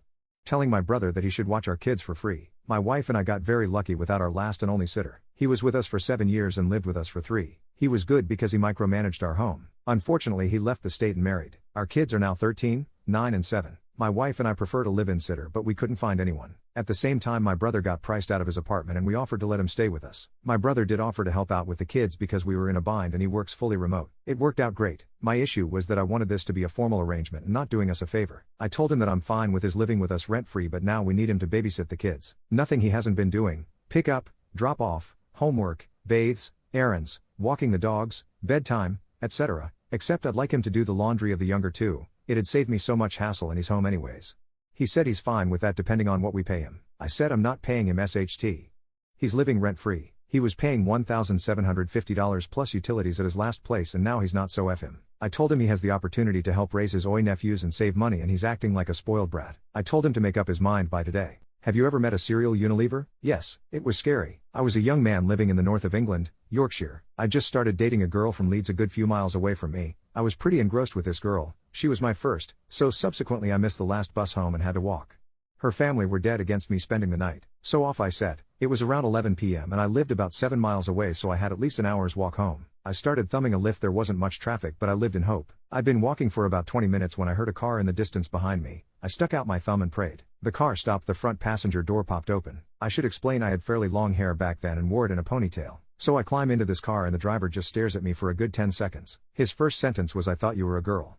Which wasn't quite as wired as it sounds, but he did seem to be a bit peeved a spotty teenage lad got in his car instead of a girl. He asked where I was off to, so I told him it was the next village. It was on his way and wasn't a problem. Quick 10-minute car journey. Anyway, he started chatting about mundane stuff, football mainly. Then he asked if I had a girlfriend and had I had intimacy with her tonight. With that he tried to grab my hand. laughing and asking to sniff my fingers. I was getting really freaked out at this. I was quite a naive young lad back then. He then proceeded to tell me about his last girlfriend and how he'd roped her because she wouldn't give him intimacy. I tell you, all I wanted to do was get out of that car. My village was fast approaching, and at my road end I asked him to stop and drop me off. Which, thankfully, is what he did. As I got out he said, "You're a lucky lad, there's a lot of nasty bastards out there who'd robbed you and took you for a ride." I mumbled my thanks and legged it home like the devil was chasing me. I was so scared. 3 weeks later on the national news I saw the bloke who gave me a lift. He was charged with the rope and unalive of several young women around my area. His name was Peter Sutcliffe. He's still in prison and he was the reason I stopped hitchhiking. Am I the a-hole for sleeping with the bride, the day before her wedding? We were making love almost every day, and while I knew she had a fiancé and a kid, I just couldn't resist. When I was just about to graduate college, I had a friend ask me for a ride home as her car was broken down. It was during this hour-long drive that she would tell me that she was interested in me. She would explain that she would daydream about the things that I would do to her, and further tempt me. While I had found her attractive, I am not one to encourage cheating. I had been a cheater in a past relationship, and I know how much damage it can do. I promised myself I would never do it again, which I have not, and not helping anyone else to do the same was intended. Of all of the reasons why I didn't want to, is because I had met her fiancé. I had also met her child several times. She had a beautiful daughter that lit up a room with her smile, and she clearly loved her mother and father. The fear that I could be the one to break up a relationship between two parents with a young child was terrifying. After weeks of endless flirting and teasing, I caved. I slept with her 4 times over a few days, and it was some of the best intimacy I've had in my life, at one point even having intimacy in the same room as her friends in a McDonald's. They married a few weeks later. She admits that at one point she wished it had been me instead. While the intimacy was amazing, I can't get over the fear that someday she will tell him. The fear that it could someday ruin their marriage, and divorce 2 parents, leaving a child in a broken home. But you know what, that the intimacy is the best. What was ruined for everyone by one person. Had a job as a dialysis nurse, and we added a new position to pick up add-ons and emergency cases that came in later in the day. This role worked from noon to midnight, which helped us cut down from needing a nurse on call every night to maybe once or twice a week. Whoever took this role didn't have to take calls and had weekends off. We loved rotating through this role and enjoyed taking a break from having to be on call. We also got guaranteed weekends off. Then there came the nurse who would start at 7 a.m. instead of noon, and finished at 5 p.m. When there was an add-on or an emergency case, she wouldn't answer her phone, which meant everyone had to go back to picking up extra patients and being on call again. She did this every time it was her turn to go through the rotation, so they eliminated the position and we went back to having to be on call all the time. Today I effed up by telling a Slavic tourist, "We don't allow your kind in here. I work at a cafe that has biob. Bring your own beans, Wednesdays," as implied. The premise is that customers bring a bag of coffee beans, and for $1 we grind them for you and use our professional industrial equipment to make your preferred version of your coffee fix. It's a fun community thing, 50% of proceeds go to charity, yada yada yada. At the beginning of the year, 2 really awesome students at the local high school turned their successful business project from the previous semester, a shop that sourced and sold locally grown coffee beans, into a real business, and it really took off in the neighborhood.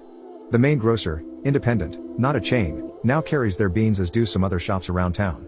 And to be clear, their success is well deserved. The coffee is freaking delish, and the boys that started the company both come from really impoverished backgrounds, so you really want to root for them. However, there is a slight problem. The boys sell 2 kinds of beans, a light roast and a dark roast. The dark roast is called My Kind and the light roast is called Your Kind. There's some cute story about why those are the names, but to be honest I've forgotten it. Point is, both are great as I've said, but something about the light roast beans is not good for our equipment at the cafe. They tend to clog the machines even after being grinded to a fine powder. For some reason, the dark roast beans do not have the same problem. So about 2 months ago we had to ban Your Kind beans on Biob Wednesdays. While it sucks because we're all for further supporting the local community, there was no other option. Plus, we communicated the policy change to the students and they fully understood. Now we get to the F up.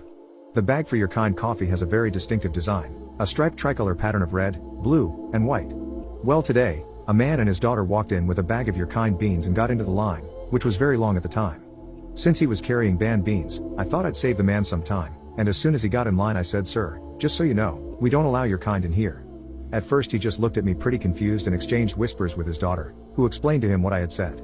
A look of rage flashed on his face. He evaded the line and stormed up to me right at the counter and asked, in a heavy accent, "You do not allow My Kind?" I had not realized what it had sounded like, and so I responded, "No, My Kind is okay, Your Kind is not." He got super close to me and spat out a really harsh "You mother ducker," and then he marched out of the store with his daughter while cursing in some foreign language. While he was walking away, I noticed he wasn't holding a bag of beans at all. It was a flag. According to my later Google search, it was a Serbian flag. It hit me pretty much as soon as he slammed the door behind him that I had inadvertently refused service and had been very racist to a foreigner. I ran into the back room to cry and my coworkers and manager had to console me and tell me it was an honest mistake. My manager sent me home early to get some rest, but I've just been pacing around. I can't get it out of my head. The man was so happy when he entered the cafe, he was whistling, and probably just wanted to show his daughter an American experience. And I ruined it. What is a stand that you took with a customer that you will never apologize for? This sadly took place just over a year and a half ago. I say sadly because it truly pains me knowing that there are still people like this out there. I manage an auto repair center in Florida and we have 6 techs, me, and my assistant manager. One day a customer came in wanting to get a tire repaired. He seemed polite and friendly enough and we got his truck into the shop pretty quickly. I was at the front counter while one of our techs was removing the wheel from his truck and I heard the guest make the comment, "Damn, I was hoping that N wouldn't be touching my truck. I should have asked to have one of the white boys take a look at it." I swear my jaw dropped to the floor on that one. I casually walked out to the shop, told my tech to put the wheel back on the truck and pull it out. He looked at me a little confused, but did as he was told. I waited in the shop until after he pulled it out and brought me the keys. About that time the guest stepped out from the lobby and said, "Hey, you didn't fix my tire." I saw him just take off the wheel then put it right back on. "I'm going to call the corporate office and have your job." I looked at him as I handed him his keys and made sure I was loud enough for the entire shop and the rest of the guests in the lounge to hear when I told him quite bluntly, "Please do call them.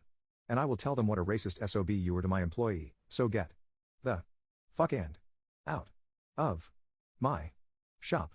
I could see the rest of the guests laughing inside the lounge as he cussed his way out to his truck with his wife. I did get a call later that day from corporate. After I explained what had happened, and had my assistant manager back me up, the matter was closed. I will never apologize for kicking out a customer for being racist towards my employees. I sent my sister a bomb with PP confetti and it ruined her marriage. For 18 months, she rained emotional terror on my husband's family. To keep it short, in the last 18 months, she has OD'd on coke with her then live-in boyfriend, and claimed it happened against her will. Claimed she was assaulted outside her work, drugged again, and dumped in an alley 2 cities away. Fake stage 3 colon cancer. Again, she claimed she was kidnapped. Verbally assaulted the whole family for 3 days incessantly. Turn her accusation and assaults from how bad the family was to me and manipulation against her mom and grooming her son, who I held while he cried and begged us not to let him go home, accused me of trying to replace her in the family because I have a college degree, accused me of organizing an assault on her, tried to manipulate my husband to leave me and take our daughter with him to be with her, uses different phone numbers to keep berating everyone, oh except me, impersonated her son and pretended to be suicidal. Threatened us with a gun if we ever came near her house, 2 hours away. Sister-in-law was recently married to her 5th husband. After a 2-month meeting, greater than date greater than marriage thing. Yes, we are Mormon, but, even that is too fast. Her phone got mixed up the day of her wedding, and it came out that she had been texting a different extended family member of one of her kids, all have different dads, as soon as the day before the wedding. After getting married, she got super brave and impersonated her husband and chewed out everyone, citing all kinds of ridiculous reasons. Well, I was fed up with the abuse. I sent her an anonymous glitter bomb. 5 ounces of fine glitter. Packed with deep confetti. And signed it as the guy she was texting. That was a month ago. She's been on a tangent about the confetti for a week now, even after my husband and mother-in-law have asked her to be no contact. She keeps coming up with new phone numbers to contact them. We are up to 6 numbers now. Her new husband has left her. She alludes to it being the fault of the confetti bomb. I guess one of the kids opened it and asked her about it. Maybe the husband found out. Some of my friends think I went too far. Some think it's hilarious. I have no remorse except to maybe feel guilty about not feeling guilty? Am I the a-hole? By the way, we used to be really close with girls' days, shopping for Christmas presents. I'd supper her MLM, go to all the kids' activities, and bring the kids down for a weekend so she could sleep or get the house clean, paid for a moving truck for her move. Then something flipped. I have tried talking to her, but she does lash out and cuss me out. We tried to help her with her addiction by offering to pay for counseling or finding rehab centers. She just viciously denied all of it.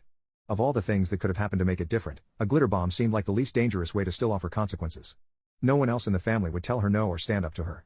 They all just rolled over. I've also cut my family members out of my life for the same behaviors, even if they weren't addicts. It took a lot of work to get out of that. I'm not about to get sucked in again. Hope that adds some clarity.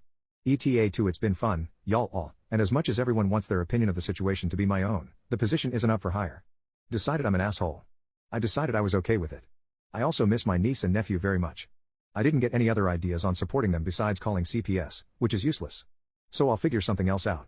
Thanks to those genuine bits of advice, I gleaned insights about drug addiction I hadn't thought about. My sister-in-law will devolve the situation whether I intervene or not, and I won't be attempting anything else like this. I only did this, and I'm satisfied, so it's been fun. Thanks for the drama and cathartic release. I'm asleep now.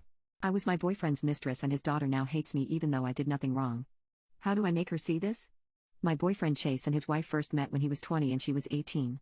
5 years later they got married and had a baby daughter Jane. They had more beautiful babies throughout the years and had a beautiful relationship until Chase filed for divorce on December 2022. Their relationship was breaking down for multiple reasons, such as they were both too tired to look after the kids. I first met Chase when I took my niece and nephew and younger cousins to the park and Chase and his wife were there. I overheard them argue as their children were playing so they couldn't hear them and they weren't noticing. Chase's wife at the time Willow was asking him where the diapers were and Chase forgot. This has caused an argument since Willow answered back, Please tell me you did not forget the diapers? How am I supposed to change them now, hey? With leaves? The baby pooped itself. Can you go back to get them, honey? Chase said he can't because he's tired and he can't walk back 6 streets away just to get a packet of diapers. What do you mean you can't walk back a few streets away? I was the pregnant one, not you. You don't have to worry after walking a few streets away. Can you at least buy me a new pair of diapers? Chase looked confused. For you too? For the baby. Stop trying to be funny. I will go since you keep on doing my head in. Willow storms off to go to the shops. I swooped in there and then and told him vertical bar I had seen them arguing a lot recently at this park. I asked him if she always yells at him this much. Chase told me pretty much since she got pregnant with the 4th kid. That's not normal. I'm sorry you had to go through that. It's not normal to treat your partner like that. Pregnancy is not an excuse to be rude to people. How about I lend you a diaper so you can change the baby? I asked him. He thanked me and then we made small talk. I met their baby for the first time and she was so adorable. Chase told me her name and I said hi to baby Jessica. From there, Chase and I became friends. I told him I found the wife needing diapers joke funny and we had a good laugh. Willow came back shortly after a little stunned, but she didn't think much of it since she had male friends too and she's not the type of person to get paranoid over having friends of the opposite gender. I quickly befriended Willow and we followed each other on Facebook and Instagram shortly after before coming home. I saw Chase a week later in a pub with his then wife Willow as they were having drinks for the first time since giving birth. Willow had to go to the bathroom, and I began to chat to Chase. I asked if Willow still nags at him, to which he responded yes. I felt bad and said don't worry, if she can't treat you right then I will. Don't tell her or she will get mad, before winking at him, which made him giggle. The problem, from there, we began dating behind Willow's back until last December when Willow came back with Jane to get her nails done and caught me and Chase cuddling on the sofa watching TV. She flipped out extremely at us to the point where both Willow and Jane were in tears because of it. Chase tried to explain it's not what it looks like until he realized no one was buying it. Their 5-year-old Alex was asking why his mom was yelling at his dad until Jane pointed at me and said it was my fault. Alex looked sad and went back upstairs. I told Willow we were sorry, but it was not appropriate to argue in front of the kids and to think of the children. Willow screamed back, if you care so much about the kids then why did you break up their family? I finally found happiness after such a rough life I went through and you ruined it just because you wanted Chase for yourself, just because you're jealous and you couldn't find anyone so you had to steal people away from others. Willow suddenly realized Jane was watching everything and began crying and apologizing to the children for making them watch that, and she wasn't thinking straight but she didn't mean to upset them. The younger ones were just scared and stood there, but Jane told her it's okay and it's not her mom's fault that I'm horrible. I went quiet because I didn't know a 7-year-old knew what those words meant, but I guess she was repeating them from their mom, so that's what influenced her to act that way. I apologized and explained to her that it wasn't appropriate for us adults to argue in front of children. I explained how I tried to get them to stop, but her mother wasn't listening. She told me that me and her dad shouldn't make my mom angry if I didn't want her to shout at me, called me a fat pig and told me to get lost. She stormed off to her bedroom. I tried to explain that I am sorry for breaking up her family and asked if she wanted to move on, put that in the past and that me and Chase will always love the kids. Alex and Chelsea, their 2-year-old daughter, accepted my apology, but Jane kept on ignoring me. Chase and I got kicked out and then they ended up getting 50-50 custody. Chase and the kids then moved into mine. When they first got to my house, since I offered Chase and the kids to move to mine since I have more room, I wanted to welcome the kids by giving them a hug, but Jane pulled them away and said she hurt Mummy and made her sad, so don't go near her, and told me she didn't want me here and she only came because she was forced to. I gave them their teddy bears with their names on it, which I got knitted by my sister just for them with my own money. I thought it wouldn't hurt to give the kids a small welcome present. Jane told me she hated the teddy bears and they look ugly. She said she has her own one that Mummy gave and Mummy's one was better. Why is she acting like her mom's personal therapist? It's not her job to look after her mums. Anyway, Jane came running to sit on the sofa. She used her fingers to go through the sewn-up teddy bear and rip them apart, then stormed off to her bedroom. I went to my bedroom and cried. I got that made personally just for the children as a welcome gift and she destroyed it. Why is she rude to me every time she comes to my house? I know I upset her mother, but I wanted her to bond with me, but she wouldn't let me. I tried to come to her events, but she ran up to her mom and dad in happiness, then pulled a tantrum every time she saw me. She says she won't stop pulling a tantrum until I go, and I had to leave almost every family event in tears because everyone will stare at me and give me dirty looks. Willow tells me that I should have thought about that before breaking up the family, and I said I know and I'm sorry. I've already been punished enough and now my own boyfriend's parents and family hate me. Jane always starts crying every time I'm joining in. She got on well with Chase eventually, but she still hates me. Last month this year, I showed up with Chase to celebrate her birthday as Chase was invited, but she began screaming and crying and said she doesn't want me here and I ruined her birthday. She grabbed my present, opened it up, and broke the doll into pieces before throwing it in the bin and said it was the worst present ever and made me cry. Willow said, well, no one told you to cheat with my ex-husband and break up the family. You should have thought about that beforehand and that it's her choice. If she doesn't want you here, then you should leave, since I didn't even want you guys coming here, but I only invited you both just so you don't sue me for parental alienation. Me and Chase were cussed out by the entire adults, especially Willow's granddad, who came up to me and screamed at me saying it was my fault for breaking up the family and manipulating Chase, along with Chase's mom even trying to escort me out with his dad escorting both of us out. It even got to the point where now she will get up, get changed, have a shower, have breakfast, brush her teeth, go to her maternal grandparents, my grandparents, or go out in the town with her mom all day, then come back late at night at 8:30 p.m., brush her teeth, get dressed and go to sleep. She even demands she has sleepovers to get away from me and her dad during his custody turn. He tried to sue for parental alienation, but the judge said unless she's sleeping over her mom's during our custody term, then her meeting up with her mom outside of her house is not violating custody agreements. How do I get her to stop avoiding me and hating me and get her to understand that she doesn't have to be afraid of what her mother thinks? You gain the ability to stop time. What do? I would become a F-King Anarchy God. Here's step 1. I would learn everything assuming the internet doesn't work because the electricity is frozen with time. I would read and memorize every book. I would also document the nature and laws of time being frozen. Let's assume anything inanimate I directly touch becomes unfrozen. Clothes, doors, air, etc., not people. Step 2. Get the media after me. I would do this by auditioning for AGT. I would use my various skills to work my way up the chain until the final round. While waiting between auditions, I would cause minor havoc, like unexplainable things disappearing. In the final round, I pretend I'm going to be singing. I sing horribly in midway. I stop abruptly and cut the music. This is an act, and I am the judge. Lights cut and all doors lock. Security is placed elsewhere. All cameras are forced on me with a spotlight. So tell me, Earth, can you win the golden buzzer? I make a golden star button appear in my hand. Or will you become another victim? You have 1 year. I freeze time and watch as everything unfolds on TV. Everyone freaks out. Some say it's the end of times, others say it's all a hoax. Regardless, I'm not a top story yet, so I will wait until the Prime Minister gives a speech. I appear in the background behind the important figure for long enough to be noticed, but disappear before security catches me. I leave behind a golden star sticker where I was standing. Step 3. I wait 6 months. Every time there are doubts, I break the left arm of someone and put a golden star sticker on it. The left arm is meant to throw people off. As time goes on towards the 6-month mark, the arm breakings become less frequent and people slowly calm down. But on the 6-month mark, I unalive another, higher power and leave a golden star sticker on their head. Step 4. I wait until the day before the 1-year mark. Other than the occasional left arm break, I stop all activity. The day before the 1-year mark, I watch as people become scared. Then, at exactly 4 p.m., I unalive all of the world leaders, front ministers, the Pope, etc. Everyone wonders what worse I will do on the next day. Step 5. The day of the 1-year mark. Countries are in a defensive position. Media is in hysterics. Civilians are unable to remain calm. 4:00 p.m. approaches, and I hack every computer. So everyone is watching me as I stand on the White House's roof and speak, holding a golden star button. Well, hello again. Earth. It's been a year, and I have finally made my decision about your planet. Pause for a good 10 seconds while smiling maniacally and hovering over the button. Suddenly, I press it. You've won a prize. Meet your new leader. I then disappear, and the White House is covered in golden star stickers. I wait for another week and unalive anyone who tries to enter a prime minister position. Step 6. 1 week later, I bring about the next major step in my plan. I collect the world's smartest people and force them to work for me. Of course, I give. These astounding living conditions make them feel more inclined to work. I have them create immortality. After I gain immortality, I unalive the scientists. Step 7. Wait. I wait for everyone to mostly forget me to the point where some are uncertain of my existence.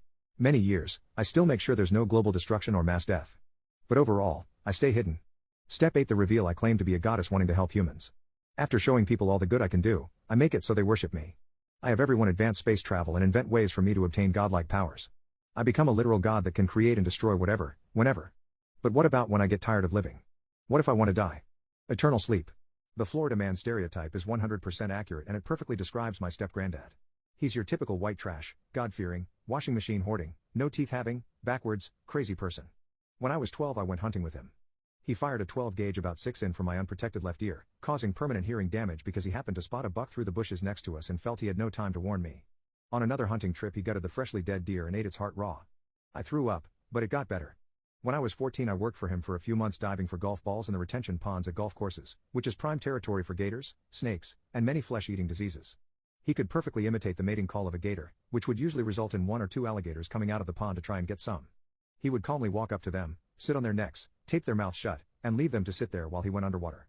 Sometimes they hissed at him and opened their jaws or made a move on his ankle, but none of them ever actually bit him or resisted once he was on top of them. Alligators are surprisingly docile unless you threaten them or they're young. Anyways, just in case one did try something, He carried around a Ziploc bag with a few .44 Magnum rounds and a hunting knife. No gun, just ammo. According to him, if he was in trouble he would just put the bullet against its neck and hit the primer with my knife. Unfortunately I never got to see this happen. I would have loved to see how that would have worked out for him. There's even more crazy stuff.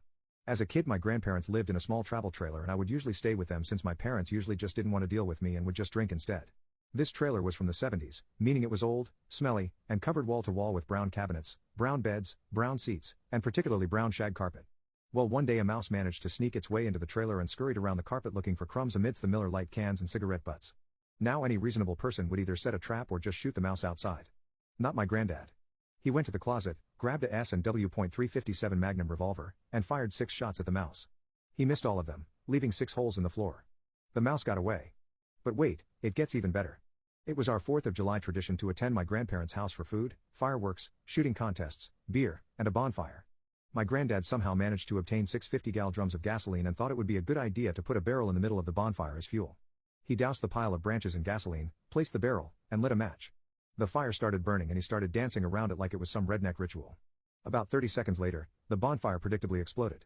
He sustained second-degree burns on the entire left side of his body, singed off all of his hair including eyebrows, facial hair, and arm hair, and melted the power lines that ran directly over the fire, cutting power to most of the county.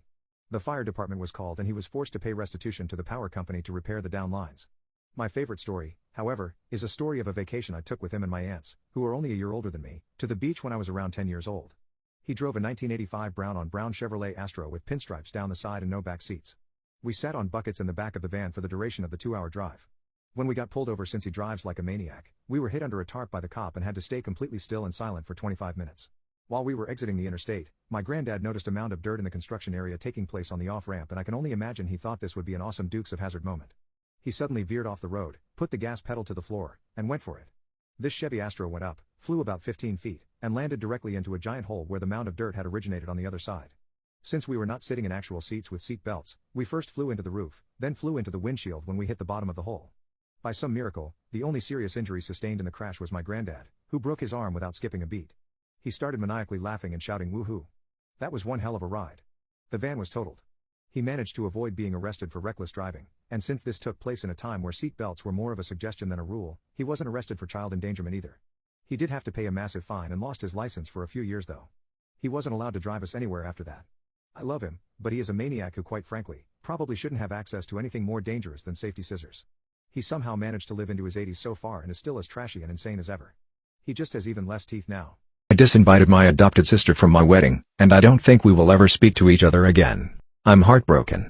I am the youngest of 2 children. My parents always wanted a big family, but they had a string of miscarriages, so they turned to adoption. They had a baby girl through a closed adoption. 7 months after they adopted my sister, they conceived me. My parents said I was their miracle baby. For context, my parents and I are white. My sister is Hispanic and black. Growing up, my sister and I were best friends. We did everything together, and people said we acted like twins. We stayed best friends into adulthood, until she found her biological family. At first, I was happy for her. My sister always said that she felt like something was missing, and finding her family seemed to be the missing piece. But then she started to treat my parents differently. She would constantly berate them for choosing to adopt, because she said adoption, especially transracial adoption, was wrong. She said that the experience was traumatizing to her, and that she wasn't properly prepared for being a POC due to their color blindness. I stayed out of it, because her relationship with my parents wasn't my business.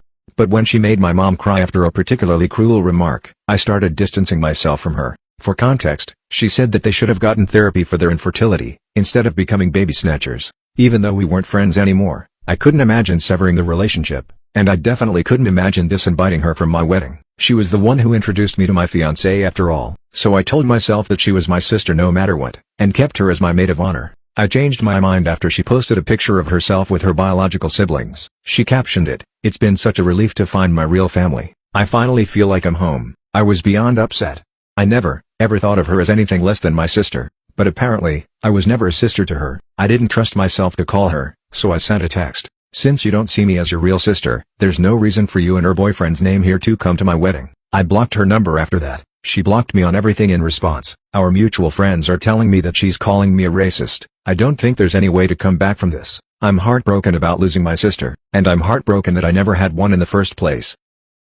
My patient was balding and was severely depressed because she was vitamin deficient, so I gave her an easy solution and now she's living her best life. I was in the healthcare industry for 34 years, and in my time I've seen handfuls of ways that doctors scam their patients. Many times if a patient has a dandruff issue, the doctor will recommend some type of steroid shampoo. For example, a patient came in with severe seborrheic dermatitis and a doctor told them to just use Head and Shoulders. If the patient is experiencing fatigue, they'll prescribe them antidepressants that aren't covered by insurance and help them pocket some cash. That's why I decided early on that I would help my patients without taking advantage of them. If I see a patient who needs desperate help but doesn't have the money to cover it, I'll recommend easy at-home solutions, especially ones that I'm about to reveal. A lot of problems like fatigue, blacking out, and hair thinning stem from one thing: nutrient and vitamin deficiency. 92% of Americans don't even know they're nutrient and vitamin deficient. If you're unsure whether you're nutrient and vitamin deficient, I'd say get a blood test for the most accurate results. However, if you experience fatigue, brittle nails, hair loss, dandruff, and dry skin patches, then I can guarantee you're vitamin deficient. A couple of years ago, a patient who was severely vitamin deficient came to me and begged me for help. The patient, a mother, came into my office with her teenage daughter who couldn't stop sleeping, and when she brushed her hair, patches came out. After telling her to get blood work done, she came back with some of the worst results someone could get. Typically, you find that a patient is deficient in vitamin D and B12, but she was deficient. When I see a person like this, most doctors immediately jump into thinking that the person is severely depressed and that it comes down to genetics. I didn't want to get to that conclusion, so I sat down with her mother and asked why she waited so long to take her for an appointment if she was barely functioning in high school. She told me that it was only recently that her insurance approved her and covered this appointment. I said that while I understood her position, that still didn't explain the condition her daughter was in. I remember watching her try to hold her composure in front of me. She told me that her daughter was getting stressed from school and her extracurriculars since her college deadlines were approaching, and she was working night and day to get everything in order. She noticed her daughter was losing weight really quickly and was missing school by accident because she kept oversleeping. Then it got to the point where she wouldn't leave her room because she felt like she physically couldn't. Most doctors would have told her to keep coming back and charged her thousands for multivitamins, but I saw how bad her condition was and just needed someone to give her a break. I told her to come back next week and I'd have something for her free of charge. I already knew what this girl needed. I asked my secretary if we still had some of those essential nutrition shakes. She checked our storage closet and came out with 2 entire bags of the chocolate and vanilla flavor. They had every vitamin that she needed: iron, vitamin D, B12, magnesium, omega, everything to fix her energy levels, dandruff, and her starvation. The best part is that making the shake only takes less than 5 minutes and they taste amazing. I brought her both flavors, and when the next appointment rolled around, I gave it to her mother. I advised her to give these to her daughter in the morning and she could drink that instead of breakfast. After a couple more checkups, her daughter's skin was glowing and there weren't any more eye bags or dry patches thanks to the essential nutrition shakes. We worked something out and I wrote down a referral for a nutrition specialist, and told her that I'd be in contact with her insurance very soon to make sure that her daughter could develop the eating habits she needed. I remember her not saying a word, just hugging me tightly and rocking for what felt like an eternity. After that incident, I ordered more of the essential nutrition shakes from their site and gave my patients samples to try and see if they'd enjoy it. You'd be surprised how many patients come in with the same problem and how quickly these essential nutrition shakes help them. I still have patients who tell me that they drank the shakes months after our appointments because they knew it gave them the nutrition that regular meals wouldn't. I'm still in contact with the mother and daughter duo, and she's going to be starting her first semester at Columbia University soon. She's been able to develop better eating habits like we hoped, but she still drinks the shakes because it gives her a leg up over her classmates, so maybe some habits don't need to change. My boss is a nightmare and demands I work on my days off because I am a salary employee, and now he is harassing me. I started 3 weeks ago as an automotive technician. Weekly salary with benefits and PTO based on 40 hours. I was sold on the 5-day work week even though it's 50 hours in 5 days with alternating weekends. Day off is Monday. If I'm scheduled for Saturday, don't work on Monday. At the end of my first week, the entire staff including me started coming down with respiratory infection. The boss had it first and continued to come to work. He didn't take any sick days. I also worked 6 days for a total of 56 hours, not the 5 promised, because I'm salary and that's what salary workers have to do if needed. But I was praised for my productivity, stating I produced more repair labor hours and revenue than the foreman and other tech combined. My 3rd week I showed up on Monday, BC I was off the prior, and nobody told me that it was supposed to be my day off. The schedule is not written. Wednesday, after hearing other coworkers confused about schedule, I asked the manager if I was scheduled for Saturday. He said yes and I said but I worked Monday. He says, I didn't ask you to come in on your day off. You are paid on salary and required to work as much as we need. Yet the whole day he never said anything about it being my day off. This was incredibly demoralizing. The next day a written schedule was produced. Then, our counter associate asked me if I was okay. I said I wasn't at the time, BC, of being cheated out of my day off. Then my first pay stub was available that evening and I'm okay now, BC, of the huge overtime pay, and I didn't know I'd get overtime pay. She lost her shit. Overtime. I haven't been getting overtime. Salary doesn't get overtime. I'm salary too and have been working 6 days. I get here an hour before we open, and have been working through my lunches. She then went into the office to confront the manager with her concerns. It was worked out as she only has to work 40 hours now. That afternoon our boss comes to us in the garage and says we are not allowed to discuss pay because now I've got a mutiny on my hands. I didn't know salary technicians were getting OT pay. We've never done that before. If that's the case, I'm going to have to scale everyone back to 40 hours. Saturday, I arrive at 8:06. My manager is hostile, saying I'm late and behavior is unacceptable and was supposed to clock in at 8. I tell him I'm doing my best given the circumstances. I've already worked 50 hours and this is day 6 and exhausted and still struggling with the respiratory infection we all have. He rolls his eyes and turns his back. I go to the garage and storm in, slamming doors and shouting that I'm the reason shop morale is low because I came in late and they see me being late. Never mind, the foreman is not at work today and the other technician called in 2 days this week. He's a large man, about 6 feet 4 inches, I'm a 5 feet 6 inches woman. He's screaming and being violent with the door. I tell him I'm really trying my best and think he's overreacting. We are working in an open-air automotive repair facility, already an inherently dangerous environment, 6 10-hour shifts in a row with respiratory infections he irresponsibly spread to the entire staff. People will put their entire families in cars we service. I'm exhausted and can't just hit the ground running on day 6. This basic human compassion, I'm not a machine. He escalated the shout to a scream, I have no human compassion. He then goes on yelling, you are salary and will work as much as I require, your behavior is unacceptable. You will be on time and 100% productive for your entire shift. It was not my responsibility to tell you Monday was your scheduled day off. He storms off, slamming the door behind him. I go to my car to get my phone. He comes out to me in the parking lot, but now our service advisor, the one who is really upset about OT, is chasing him asking what are you about to do? I stay in my car with windows up, and call HR while he's pacing around my car with his fists clenched. They don't answer. I leave a voicemail stating who I am and please call me. He goes away. I clock out on the time clock app on our phones and leave. He immediately sends a text that if I don't come back that's job abandonment and the same as quitting. I entered this job with a lot of enthusiasm. I don't want to lose my job. My husband pressured me into an open relationship with his girl best friend. I have to watch him ignore me and his children while he brings her to expensive dates with my money. I'm 34, and my husband, 35, we have been together for 14 years, we have a 7 and 3-year-old together. When my husband and I first got married, he treated me like a princess. He always wanted me to be dressed nicely, he would bring me on constant dates, and when I gave birth to our children, he paraded me around to all of his friends. 3 years ago husband got, well, I don't want to say bored, but I'm not sure what else to call it. So after a while, mostly begging on his part, I accepted to introduce a third into our marriage. We can call her Harper, 25. Husband knew Harper before everything, she's his sister's friend, another awkward story, and it's been 3 years. I love Harper.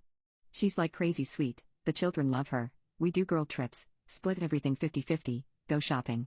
But husband most definitely prefers Harper, he pushes her to do exercise, to diet, to dress pretty, but she's also the first one he'll text if he gets good/bad news, she's the first one he'll greet when he gets home.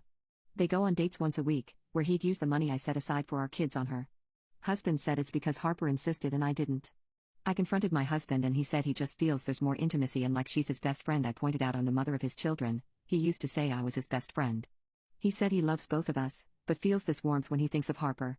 Harper doesn't leave me out of anything, she's always going out of her way to include me, to spoil the children and make sure everything is equal. I don't know what to do, because I love Harper, I just want my husband to need me like he used to. I want to be my husband's favorite. What is the cringiest thing you have ever romantically done? She was my first ever girlfriend. Crazy beautiful, awesome sense of humor. We got along really well and all that. We were in high school at the time, working at a summer job together, and I had zero experience with ladies. Before our first date I asked some friends what to do for the date. They said dinner and a movie. That seemed pretty good since all I knew about dating was what I saw on TV, which was usually dinner and a movie. So we head to a cute French place, then we see The Notebook. By the end of the movie we're playing footsie, heads on shoulders, my arms wrapped around her, just enjoying her perfume. I can't believe it. Drop her off, gave her a box of M&Ms with an origami rose inside. She had told me she loved chocolate. I called her a few days later, all that. I ask her out again, and away we go. Cringe 1, I took her to see The Notebook. Again, she's cool with it though. I was able to get the tickets ahead of time so it was a surprise for her when the movie started. She snuggled right up to me. It was awesome. Cringe 2, as I'm dropping her off at home, I brutally bomb our first kiss. I stopped the car at the last stop sign before her house, then pursed my lips real tight and smacked them into her face without anything leading up to it. But she's an incredible lady, and doesn't mind. Drop her off, everything's good, and we're talking for hours on the phone every day at this point. Cringe 3, before going to another movie on date 3, we're eating ice cream and her best friend calls her cell phone. Now, I wanted to make the impression I was the funniest thing in the history of the earth to this best friend, so I say let me answer it. And she obliges. To her horror, I answer in a high-pitched voice and start talking about tiny little elves who took the phone, and I awkwardly laugh. She isn't laughing. About a week later she asks for time and space. I had no idea what that really meant, so I tried to win her over. Oh man, this is where I poured it out big time. Cringe 4, At the place we worked, I found her car and put a dozen roses around it, each with a note that had something I loved about her. Cringe 6. Since that didn't work, I asked Google how to get the girl of your dreams back. I pasted in a bunch of ideas from results into an email draft, which for some reason I addressed to her, and then clicked send out of habit. This was before the days of undo send. I emailed Yahoo Mail, desperate for them to delete it from her inbox. I tried guessing her password, but the inevitable came. She replied wanting to know what was going on. I played it off like my brother asked for advice on the topic, and I typed her address in by accident. She wasn't talking to me after this point, but she was nice enough to recognize at work I was hurt or confused or just plain stupid. So she tries stopping me a few days later on my way out to my car, which takes us to cringe 6. I totally ignore her outstretched hand, and walk past her loudly singing I held the pieces of my soul. I was shattered and I wanted you to come and make me whole while I walked to my car. That was the last chance I think I ever had. Soon after she went on vacation with her family to Mexico, and when she came back she made one last trip to our work, with a male coworker who had quit a few weeks earlier. My child's teacher slapped my child, so I ruined her wedding. My child is something of a musical prodigy. He's one of those kids who won the national gold medals from the age of 7, and he plays multiple instruments.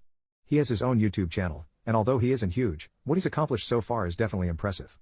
However, his music theory is very weak. My son, who is now 12 years old, told me that he wanted to get better at music theory, so I put him in a special academy where he exclusively takes theory lessons.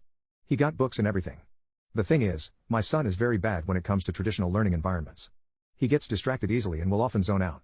I asked his music theory teacher if I could sit with him for a few lessons to make sure he wasn't losing focus, since he can look like he's paying attention even when completely zoned out, but the teacher dismissed me and said that he needed to be independent.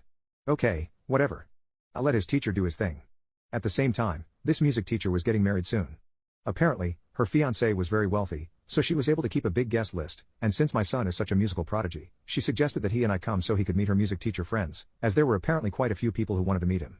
We accepted the wedding invitation, but one day, my son came home from his theory lessons complaining that his legs were starting to hurt from all the punishment. Surprised, I asked what punishment his teacher was making him do.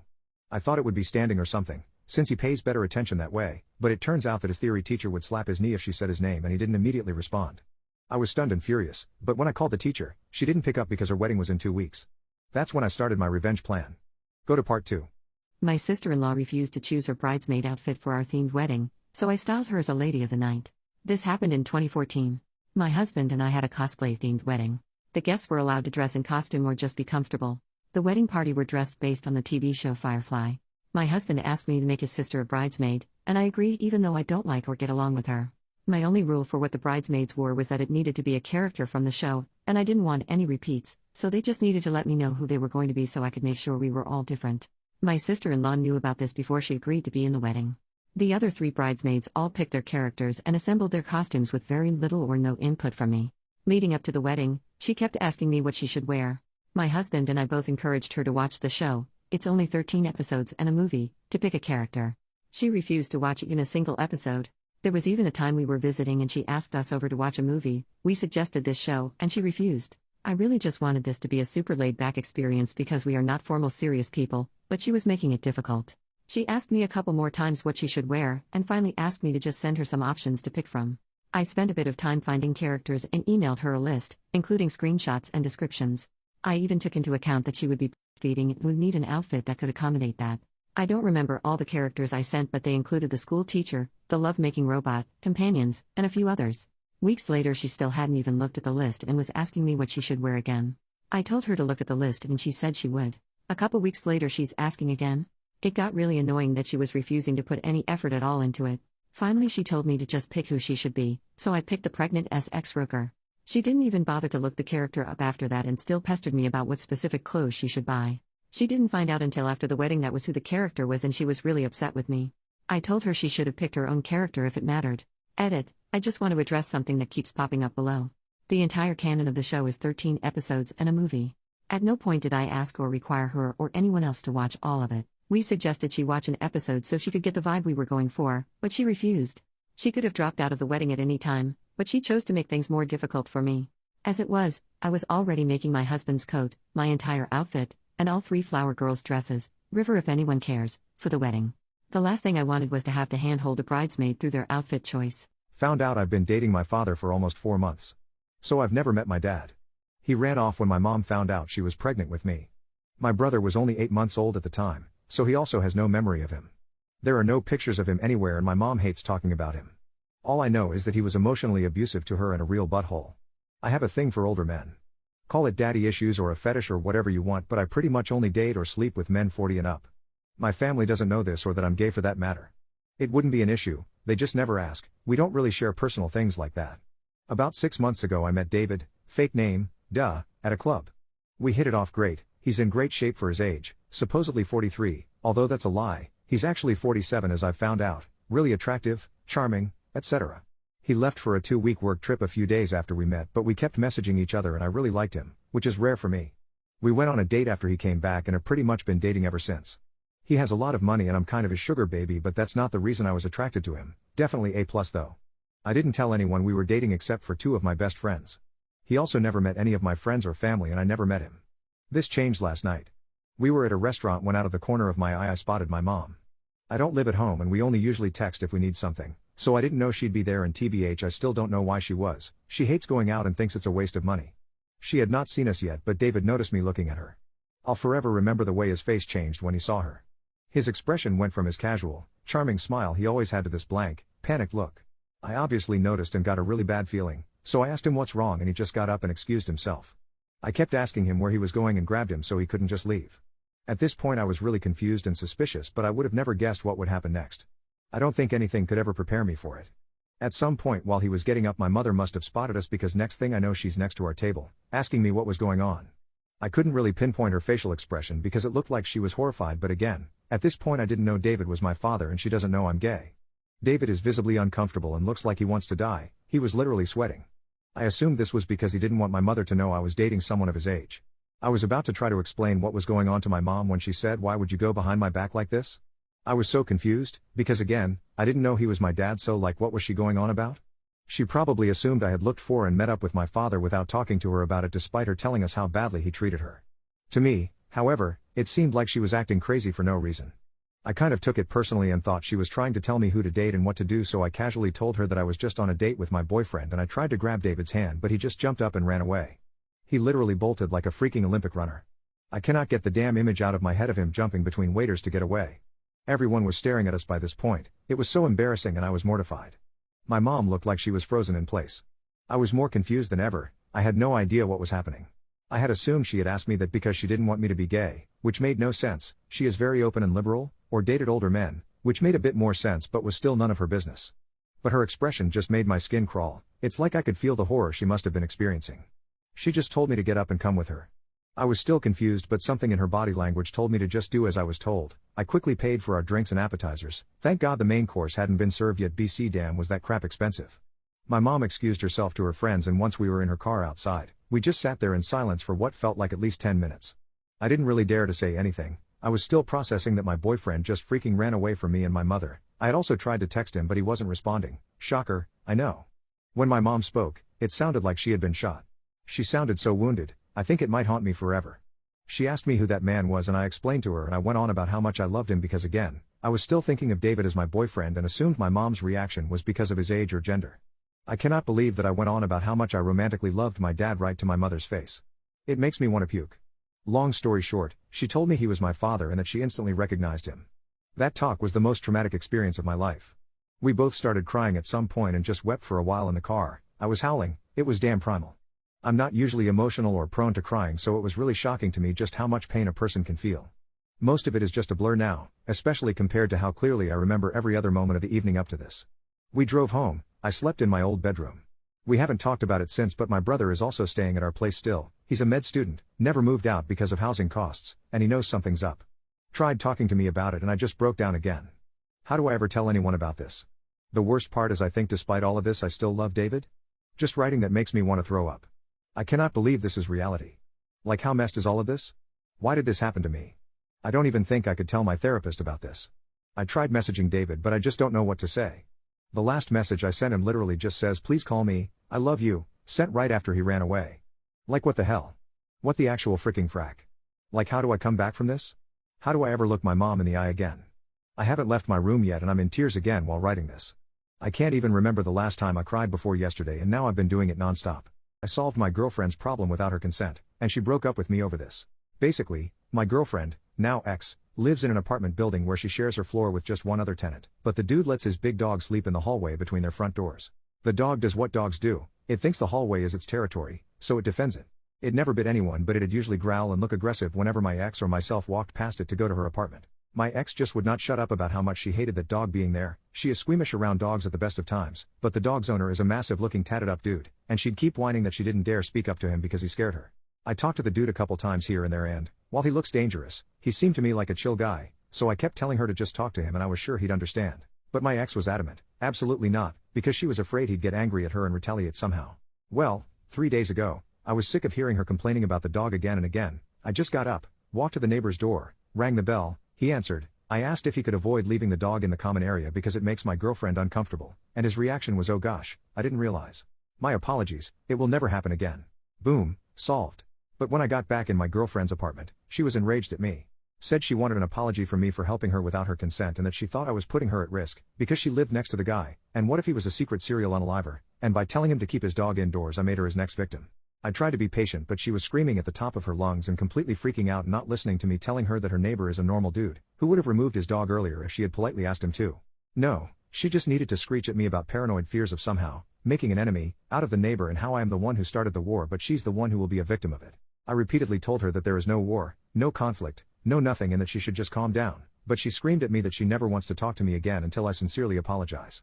I believe I have nothing to apologize for, so I guess we'll never talk again. I've heard earlier today from my ex's sister that my ex is waiting for me to call and apologize and that I'm apparently a pig for not doing it yet. I told her that I have nothing to apologize for, and the sister blew up on me saying that I absolutely need to apologize after all I did to my ex. Never got the chance to even ask her what those horrible things I did supposedly are. She hung up on me. I used to be good friends with my ex's family and I hate to lose not only her but them too. So, am I wrong for believing I did nothing that requires apologizing for and being stubborn about that? My boyfriend confessed to giving multiple babies brain damage and I don't know what to do. Me and my boyfriend have been together for around 3 years. He hasn't had any previous red flags and he's very loving, so I don't want to leave him but this seems like a bad thing. Today me and my boyfriend were on the phone. We were laughing and joking and he stopped, hesitated and while laughing he confessed to smushing down multiple babies' soft spots, to which those babies in the future were diagnosed with some sort of brain damage, every single one of them. I didn't even know what to say to him. He was still laughing about it, but after thinking about my response for what felt like ages all I could repeat was what he had said to me, but like a question, he finally stopped laughing, went dead cold and said, "Guess what? Womp womp. It's been an hour and it's crazy to me how he had no empathy about what he's done. As funny as he tried to make it sound, it's still so messed up and I honestly just don't know what to do and I can't tell anyone else about it, so I'm telling Reddit." The babies were 2 to 3, the amount of them, and they were his aunt's children I assume, multiple aunts. His family visits a lot obviously so they had him hold them/care for them. Being neurodivergent runs in their family so I guess they connected it with that, which also makes me hope this was a joke but sometimes it's just hard to tell especially from him. He was just holding them and felt the urge to do it, so he did. I don't want to ask him for more details because I already feel sick to my stomach. The womp womp part was something he had gotten from a video. He doesn't have a lot of empathy and that's something I've been working with him since we've been dating since it had caused some hardships in our relationship. I've stayed because I love him and I don't want to fix him. I wanted to try and help him. I don't think people with no empathy don't deserve love. I still don't know if this was a joke or not and I know he won't give me a straight answer if I ask that. I think I'm still trying to convince myself that this was a joke since every time I tried to push my concerns on him he would just continue with "Guess what? I don't care." Also we are both men, and we do not plan on having any future children together. How did somebody you know ruin their life in one day? My dad used a dirty needle while he was an addict and got HIV. In 2008 he told us he was living with AIDS because of that one day. We have helped pay for the meds or his bills ever since. Last summer he got COVID and when the doc was talking to my sister on the phone she asked what special treatment he would need to have due to having AIDS. His doctor of 20 years said, "What? He doesn't have AIDS." We haven't talked to him since. A week ago, my little sister slipped on the ice getting out of her car and hit her head. She didn't think much of it when she had a pounding headache later, figuring she just whacked herself good. Her friend told her to just sit down and take it easy until she started slurring her words roughly 10 hours after the fall. They called an ambulance for her, but she was going into cardiac arrest. Turns out she'd stopped taking her blood thinners she was supposed to be on for clotting issues. The headache wasn't the fall, it was the clot in her leg cutting off blood to the brain. At the age of 26, she never recovered and leaves behind a 4-year-old and 2-year-old. Some kid in our senior year of high school pulled the fire alarm every day. He was getting away with it for a while. The school had town officials and the chief of the fire department and police come in and talk about the dangers. The town would send trucks and be without them if there was another emergency. None of that worked. When they offered a reward, the kid's friends ratted him out. His family had to pay for all those calls. He was expelled from school and didn't graduate. A 19-year-old guy in Sydney ate a slug for a dare, got rat lungworm disease, went into a coma for 18 months, woke up a vegetable confined to a wheelchair needing 24-hour care, died about 10 years later, from eating a single slug. Am I the a-hole for not giving my nephew half of my inheritance from my parents? My brother got a girl pregnant basically right out of high school and was disowned by my parents because he wanted to stay in the kid's life instead of just paying monthly child support and going no contact. This led to him dropping out of college and working full-time to help support his girlfriend and his future kid. So recently my parents have decided to retire and move to the Bahamas and they both left their companies to me which are worth a good chunk of change since I was already working for them. Anyway, recently my nephew and his mom found out about this and inquired if they left their nephew anything. I told them that my parents didn't want anything to do with her or her kid and didn't leave her anything. My brother passed away 5 years ago. I thought that was all that was there to it, but she asked me if I would give her kid my brother's half of the inheritance. Some more context: my parents didn't want my brother to have anything since believe he could make good decisions as the head of a company. I told her this and I assumed that was it since she left. Unfortunately, a few days later she's been pestering me about doing the right thing and giving the kid his share of his grandparents' wealth and has basically been being a massive nuisance. What was the biggest red flag you've seen when dating? I was dating a guy who was very sweet in the beginning. After about 6 months, he got possessive. He didn't trust me. One night, I told him I was meeting a friend I used to work with at a bar a block away. We lived in a safe area, and it was a short walk. I assured him she was a girl, and it was only the two of us. He made me promise him a curfew too, 11, which was pretty reasonable, so I said yes. Around 10, when we went outside to get a smoke, I saw him standing there. He showed up to check if I was lying and if I was actually cheating. He was waiting outside the whole 3 hours I was there in case you left the bar to go screw some guy. We had a huge fight, and he apologized, but it only got worse. He began tracking my phone's GPS. I found out when I stopped at my grandparents' house one day after work on my way home. He freaked out and called me, but I missed the call. He then called my mom and said I was cheating, and called me a lot of bad names. My mom was actually the one that told me to stop by my grandparents that day, and she assured him multiple times that it was my grandparents' house. He didn't believe it and left work early just to go to the house and check. The last straw was my first week at a new job. I got this long-winded email regarding an innocent comment on a Facebook selfie of mine. There were screenshots of it and a huge manifesto about why my buddies online all wanted to take me away from him. After I broke up with him, I got emails for months swinging between apologies and telling me I was the abuser. I got emails telling me he was being drugged by me. He even filed police reports for these. I had proof to show that he was the abuser instead, since he did beat me pretty bad on the day we broke up. How did your mother ruin your life? Growing up, my mother was a stay-at-home mom, and she was abusive. Being hurt, starved, humiliated and insulted were everyday occurrences. My therapist has told me it sounds like she suffered from a narcissistic personality disorder, and being alcoholic didn't help. Everyone had to be exactly as she demanded, and God help you if it wasn't. When I was 12, 2 major things happened in my life. I got a dog, and my father was diagnosed with cancer. Due to his cancer and the crash in the housing market, he didn't have work and couldn't physically work for over a year.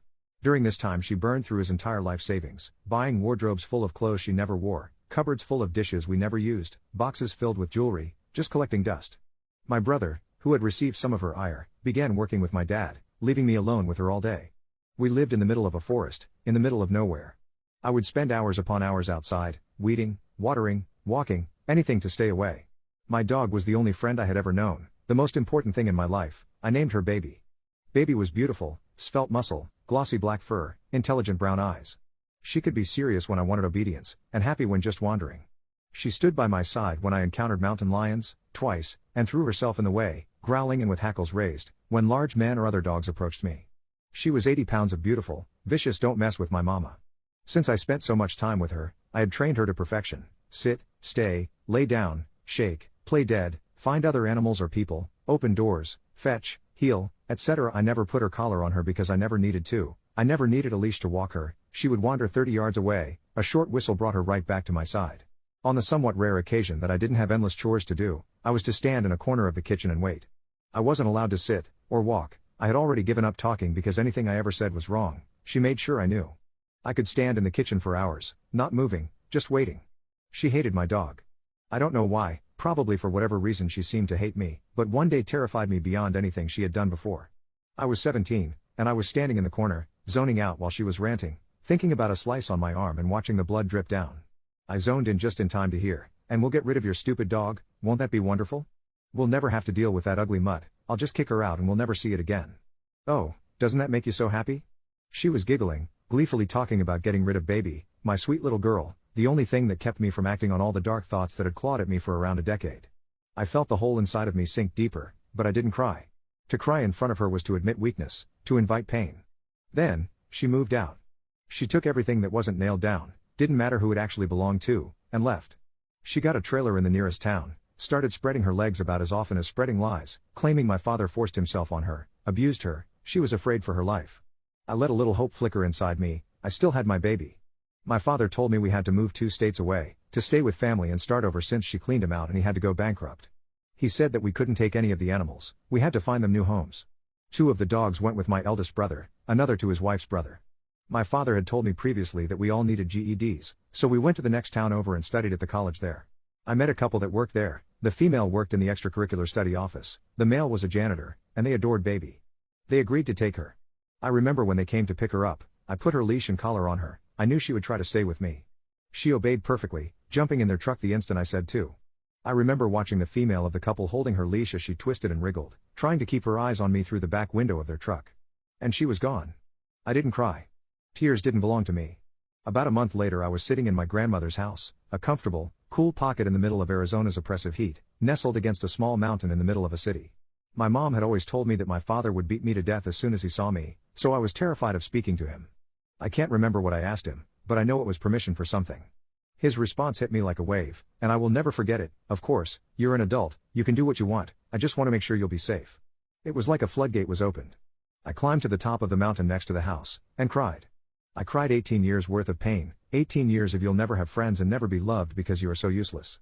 But I realized that out of everything, the thing that hurt the most, was knowing that I would never see my baby again, never hold her and weep against her fur like I used to. I wouldn't watch her grow old, even though I knew I couldn't spend the rest of my life with her. I wanted her to spend the rest of her life with me. I had been told many times that I was so ugly I shouldn't punish others by forcing them to look at me, so even in Arizona I wore long pants and a jacket. I cried for so long and so hard that I ended up blowing my nose on my jacket. I had mucus streaming out of my eyes, my nose, mouth, and I couldn't stop. I don't know how long I was up there, but I cried until my body stopped shaking, my face stopped running and I could breathe without letting out a sob. If my baby was still alive, she would be almost 13 by now. I don't believe in God, but every now and again, when the old memories start to flood back, I will pray. I don't use a name for any deity, I just whisper in my head, please keep her safe, make her happy, my sweet baby. Please don't let her suffer, above all, please let her forget me. I am glad that my wife's ex cheated on her. My wife and I used to be neighbors. I was working as an electrician at that time and I saw her the day she moved in. She looked really sad and lonely. I decided to help her move in because there was no one to do that for her. From then we used to bump into each other a lot. I wanted to speak more to her but she never seemed interested in me. One day I saw her crying in front of the stairs. She looked really devastated. From there I got to know her story. She has dealt with a lot of health issues. She had multiple cysts in her honkers that she had to go in for operations. She was also suffering from PCOS, which actually affected her fertility. She used to be married to a man but he cheated on her with her best friend and got her pregnant. Then he kicked her out and served her with divorce papers. I sat there with her because I knew she needed a real friend. We got closer and closer and I finally grew the sacks needed to ask her out. I didn't care if she could give me kids or not. I just wanted to be with her because she is an awesome lady and life wasn't fair towards her. We dated for a few years and then got married. She has been my rock. I wanted to go back to school and finish my diploma and she has supported me through it. I always tell her that I'm really lucky to have her in my life. I never knew what family felt like until I married her. I grew up in an abusive family and it took me years of therapy to cope with it. But with her I feel like I have peace in my life. I love her so much that words are not enough to express it. Now as I am writing this, she is sleeping on my lap and was having a Barbie marathon with me. I know one other thing about her. It is that she is pregnant and hasn't told me. The only reason I know is because I found her planner when I borrowed her laptop. I opened it and discovered she has planned to tell me about the pregnancy 3 days later on our wedding anniversary. Can't say I haven't noticed it yet. I have observed her honkers have become bigger and her moods have shifted. She also vomits in the morning.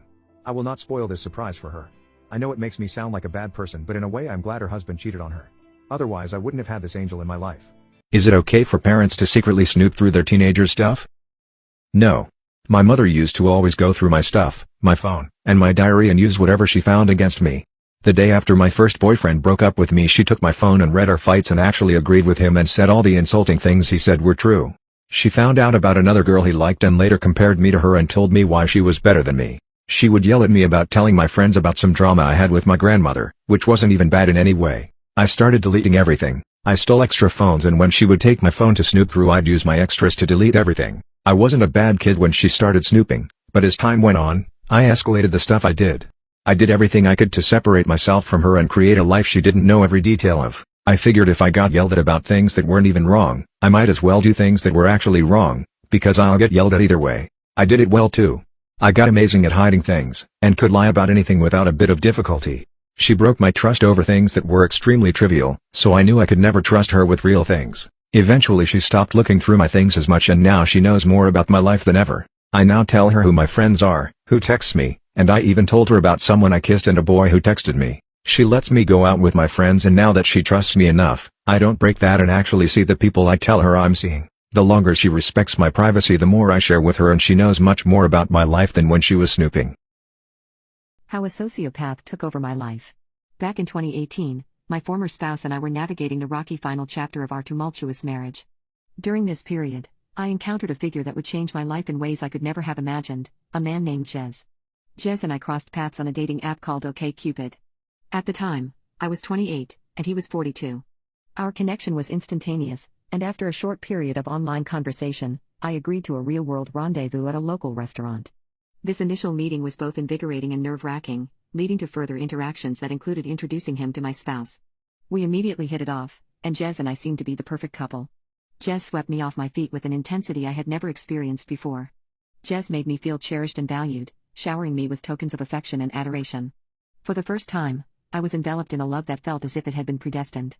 However, as time progressed, ominous signs began to surface. He became emotionally volatile, grappling with my polyamorous nature and temporarily ending our connection.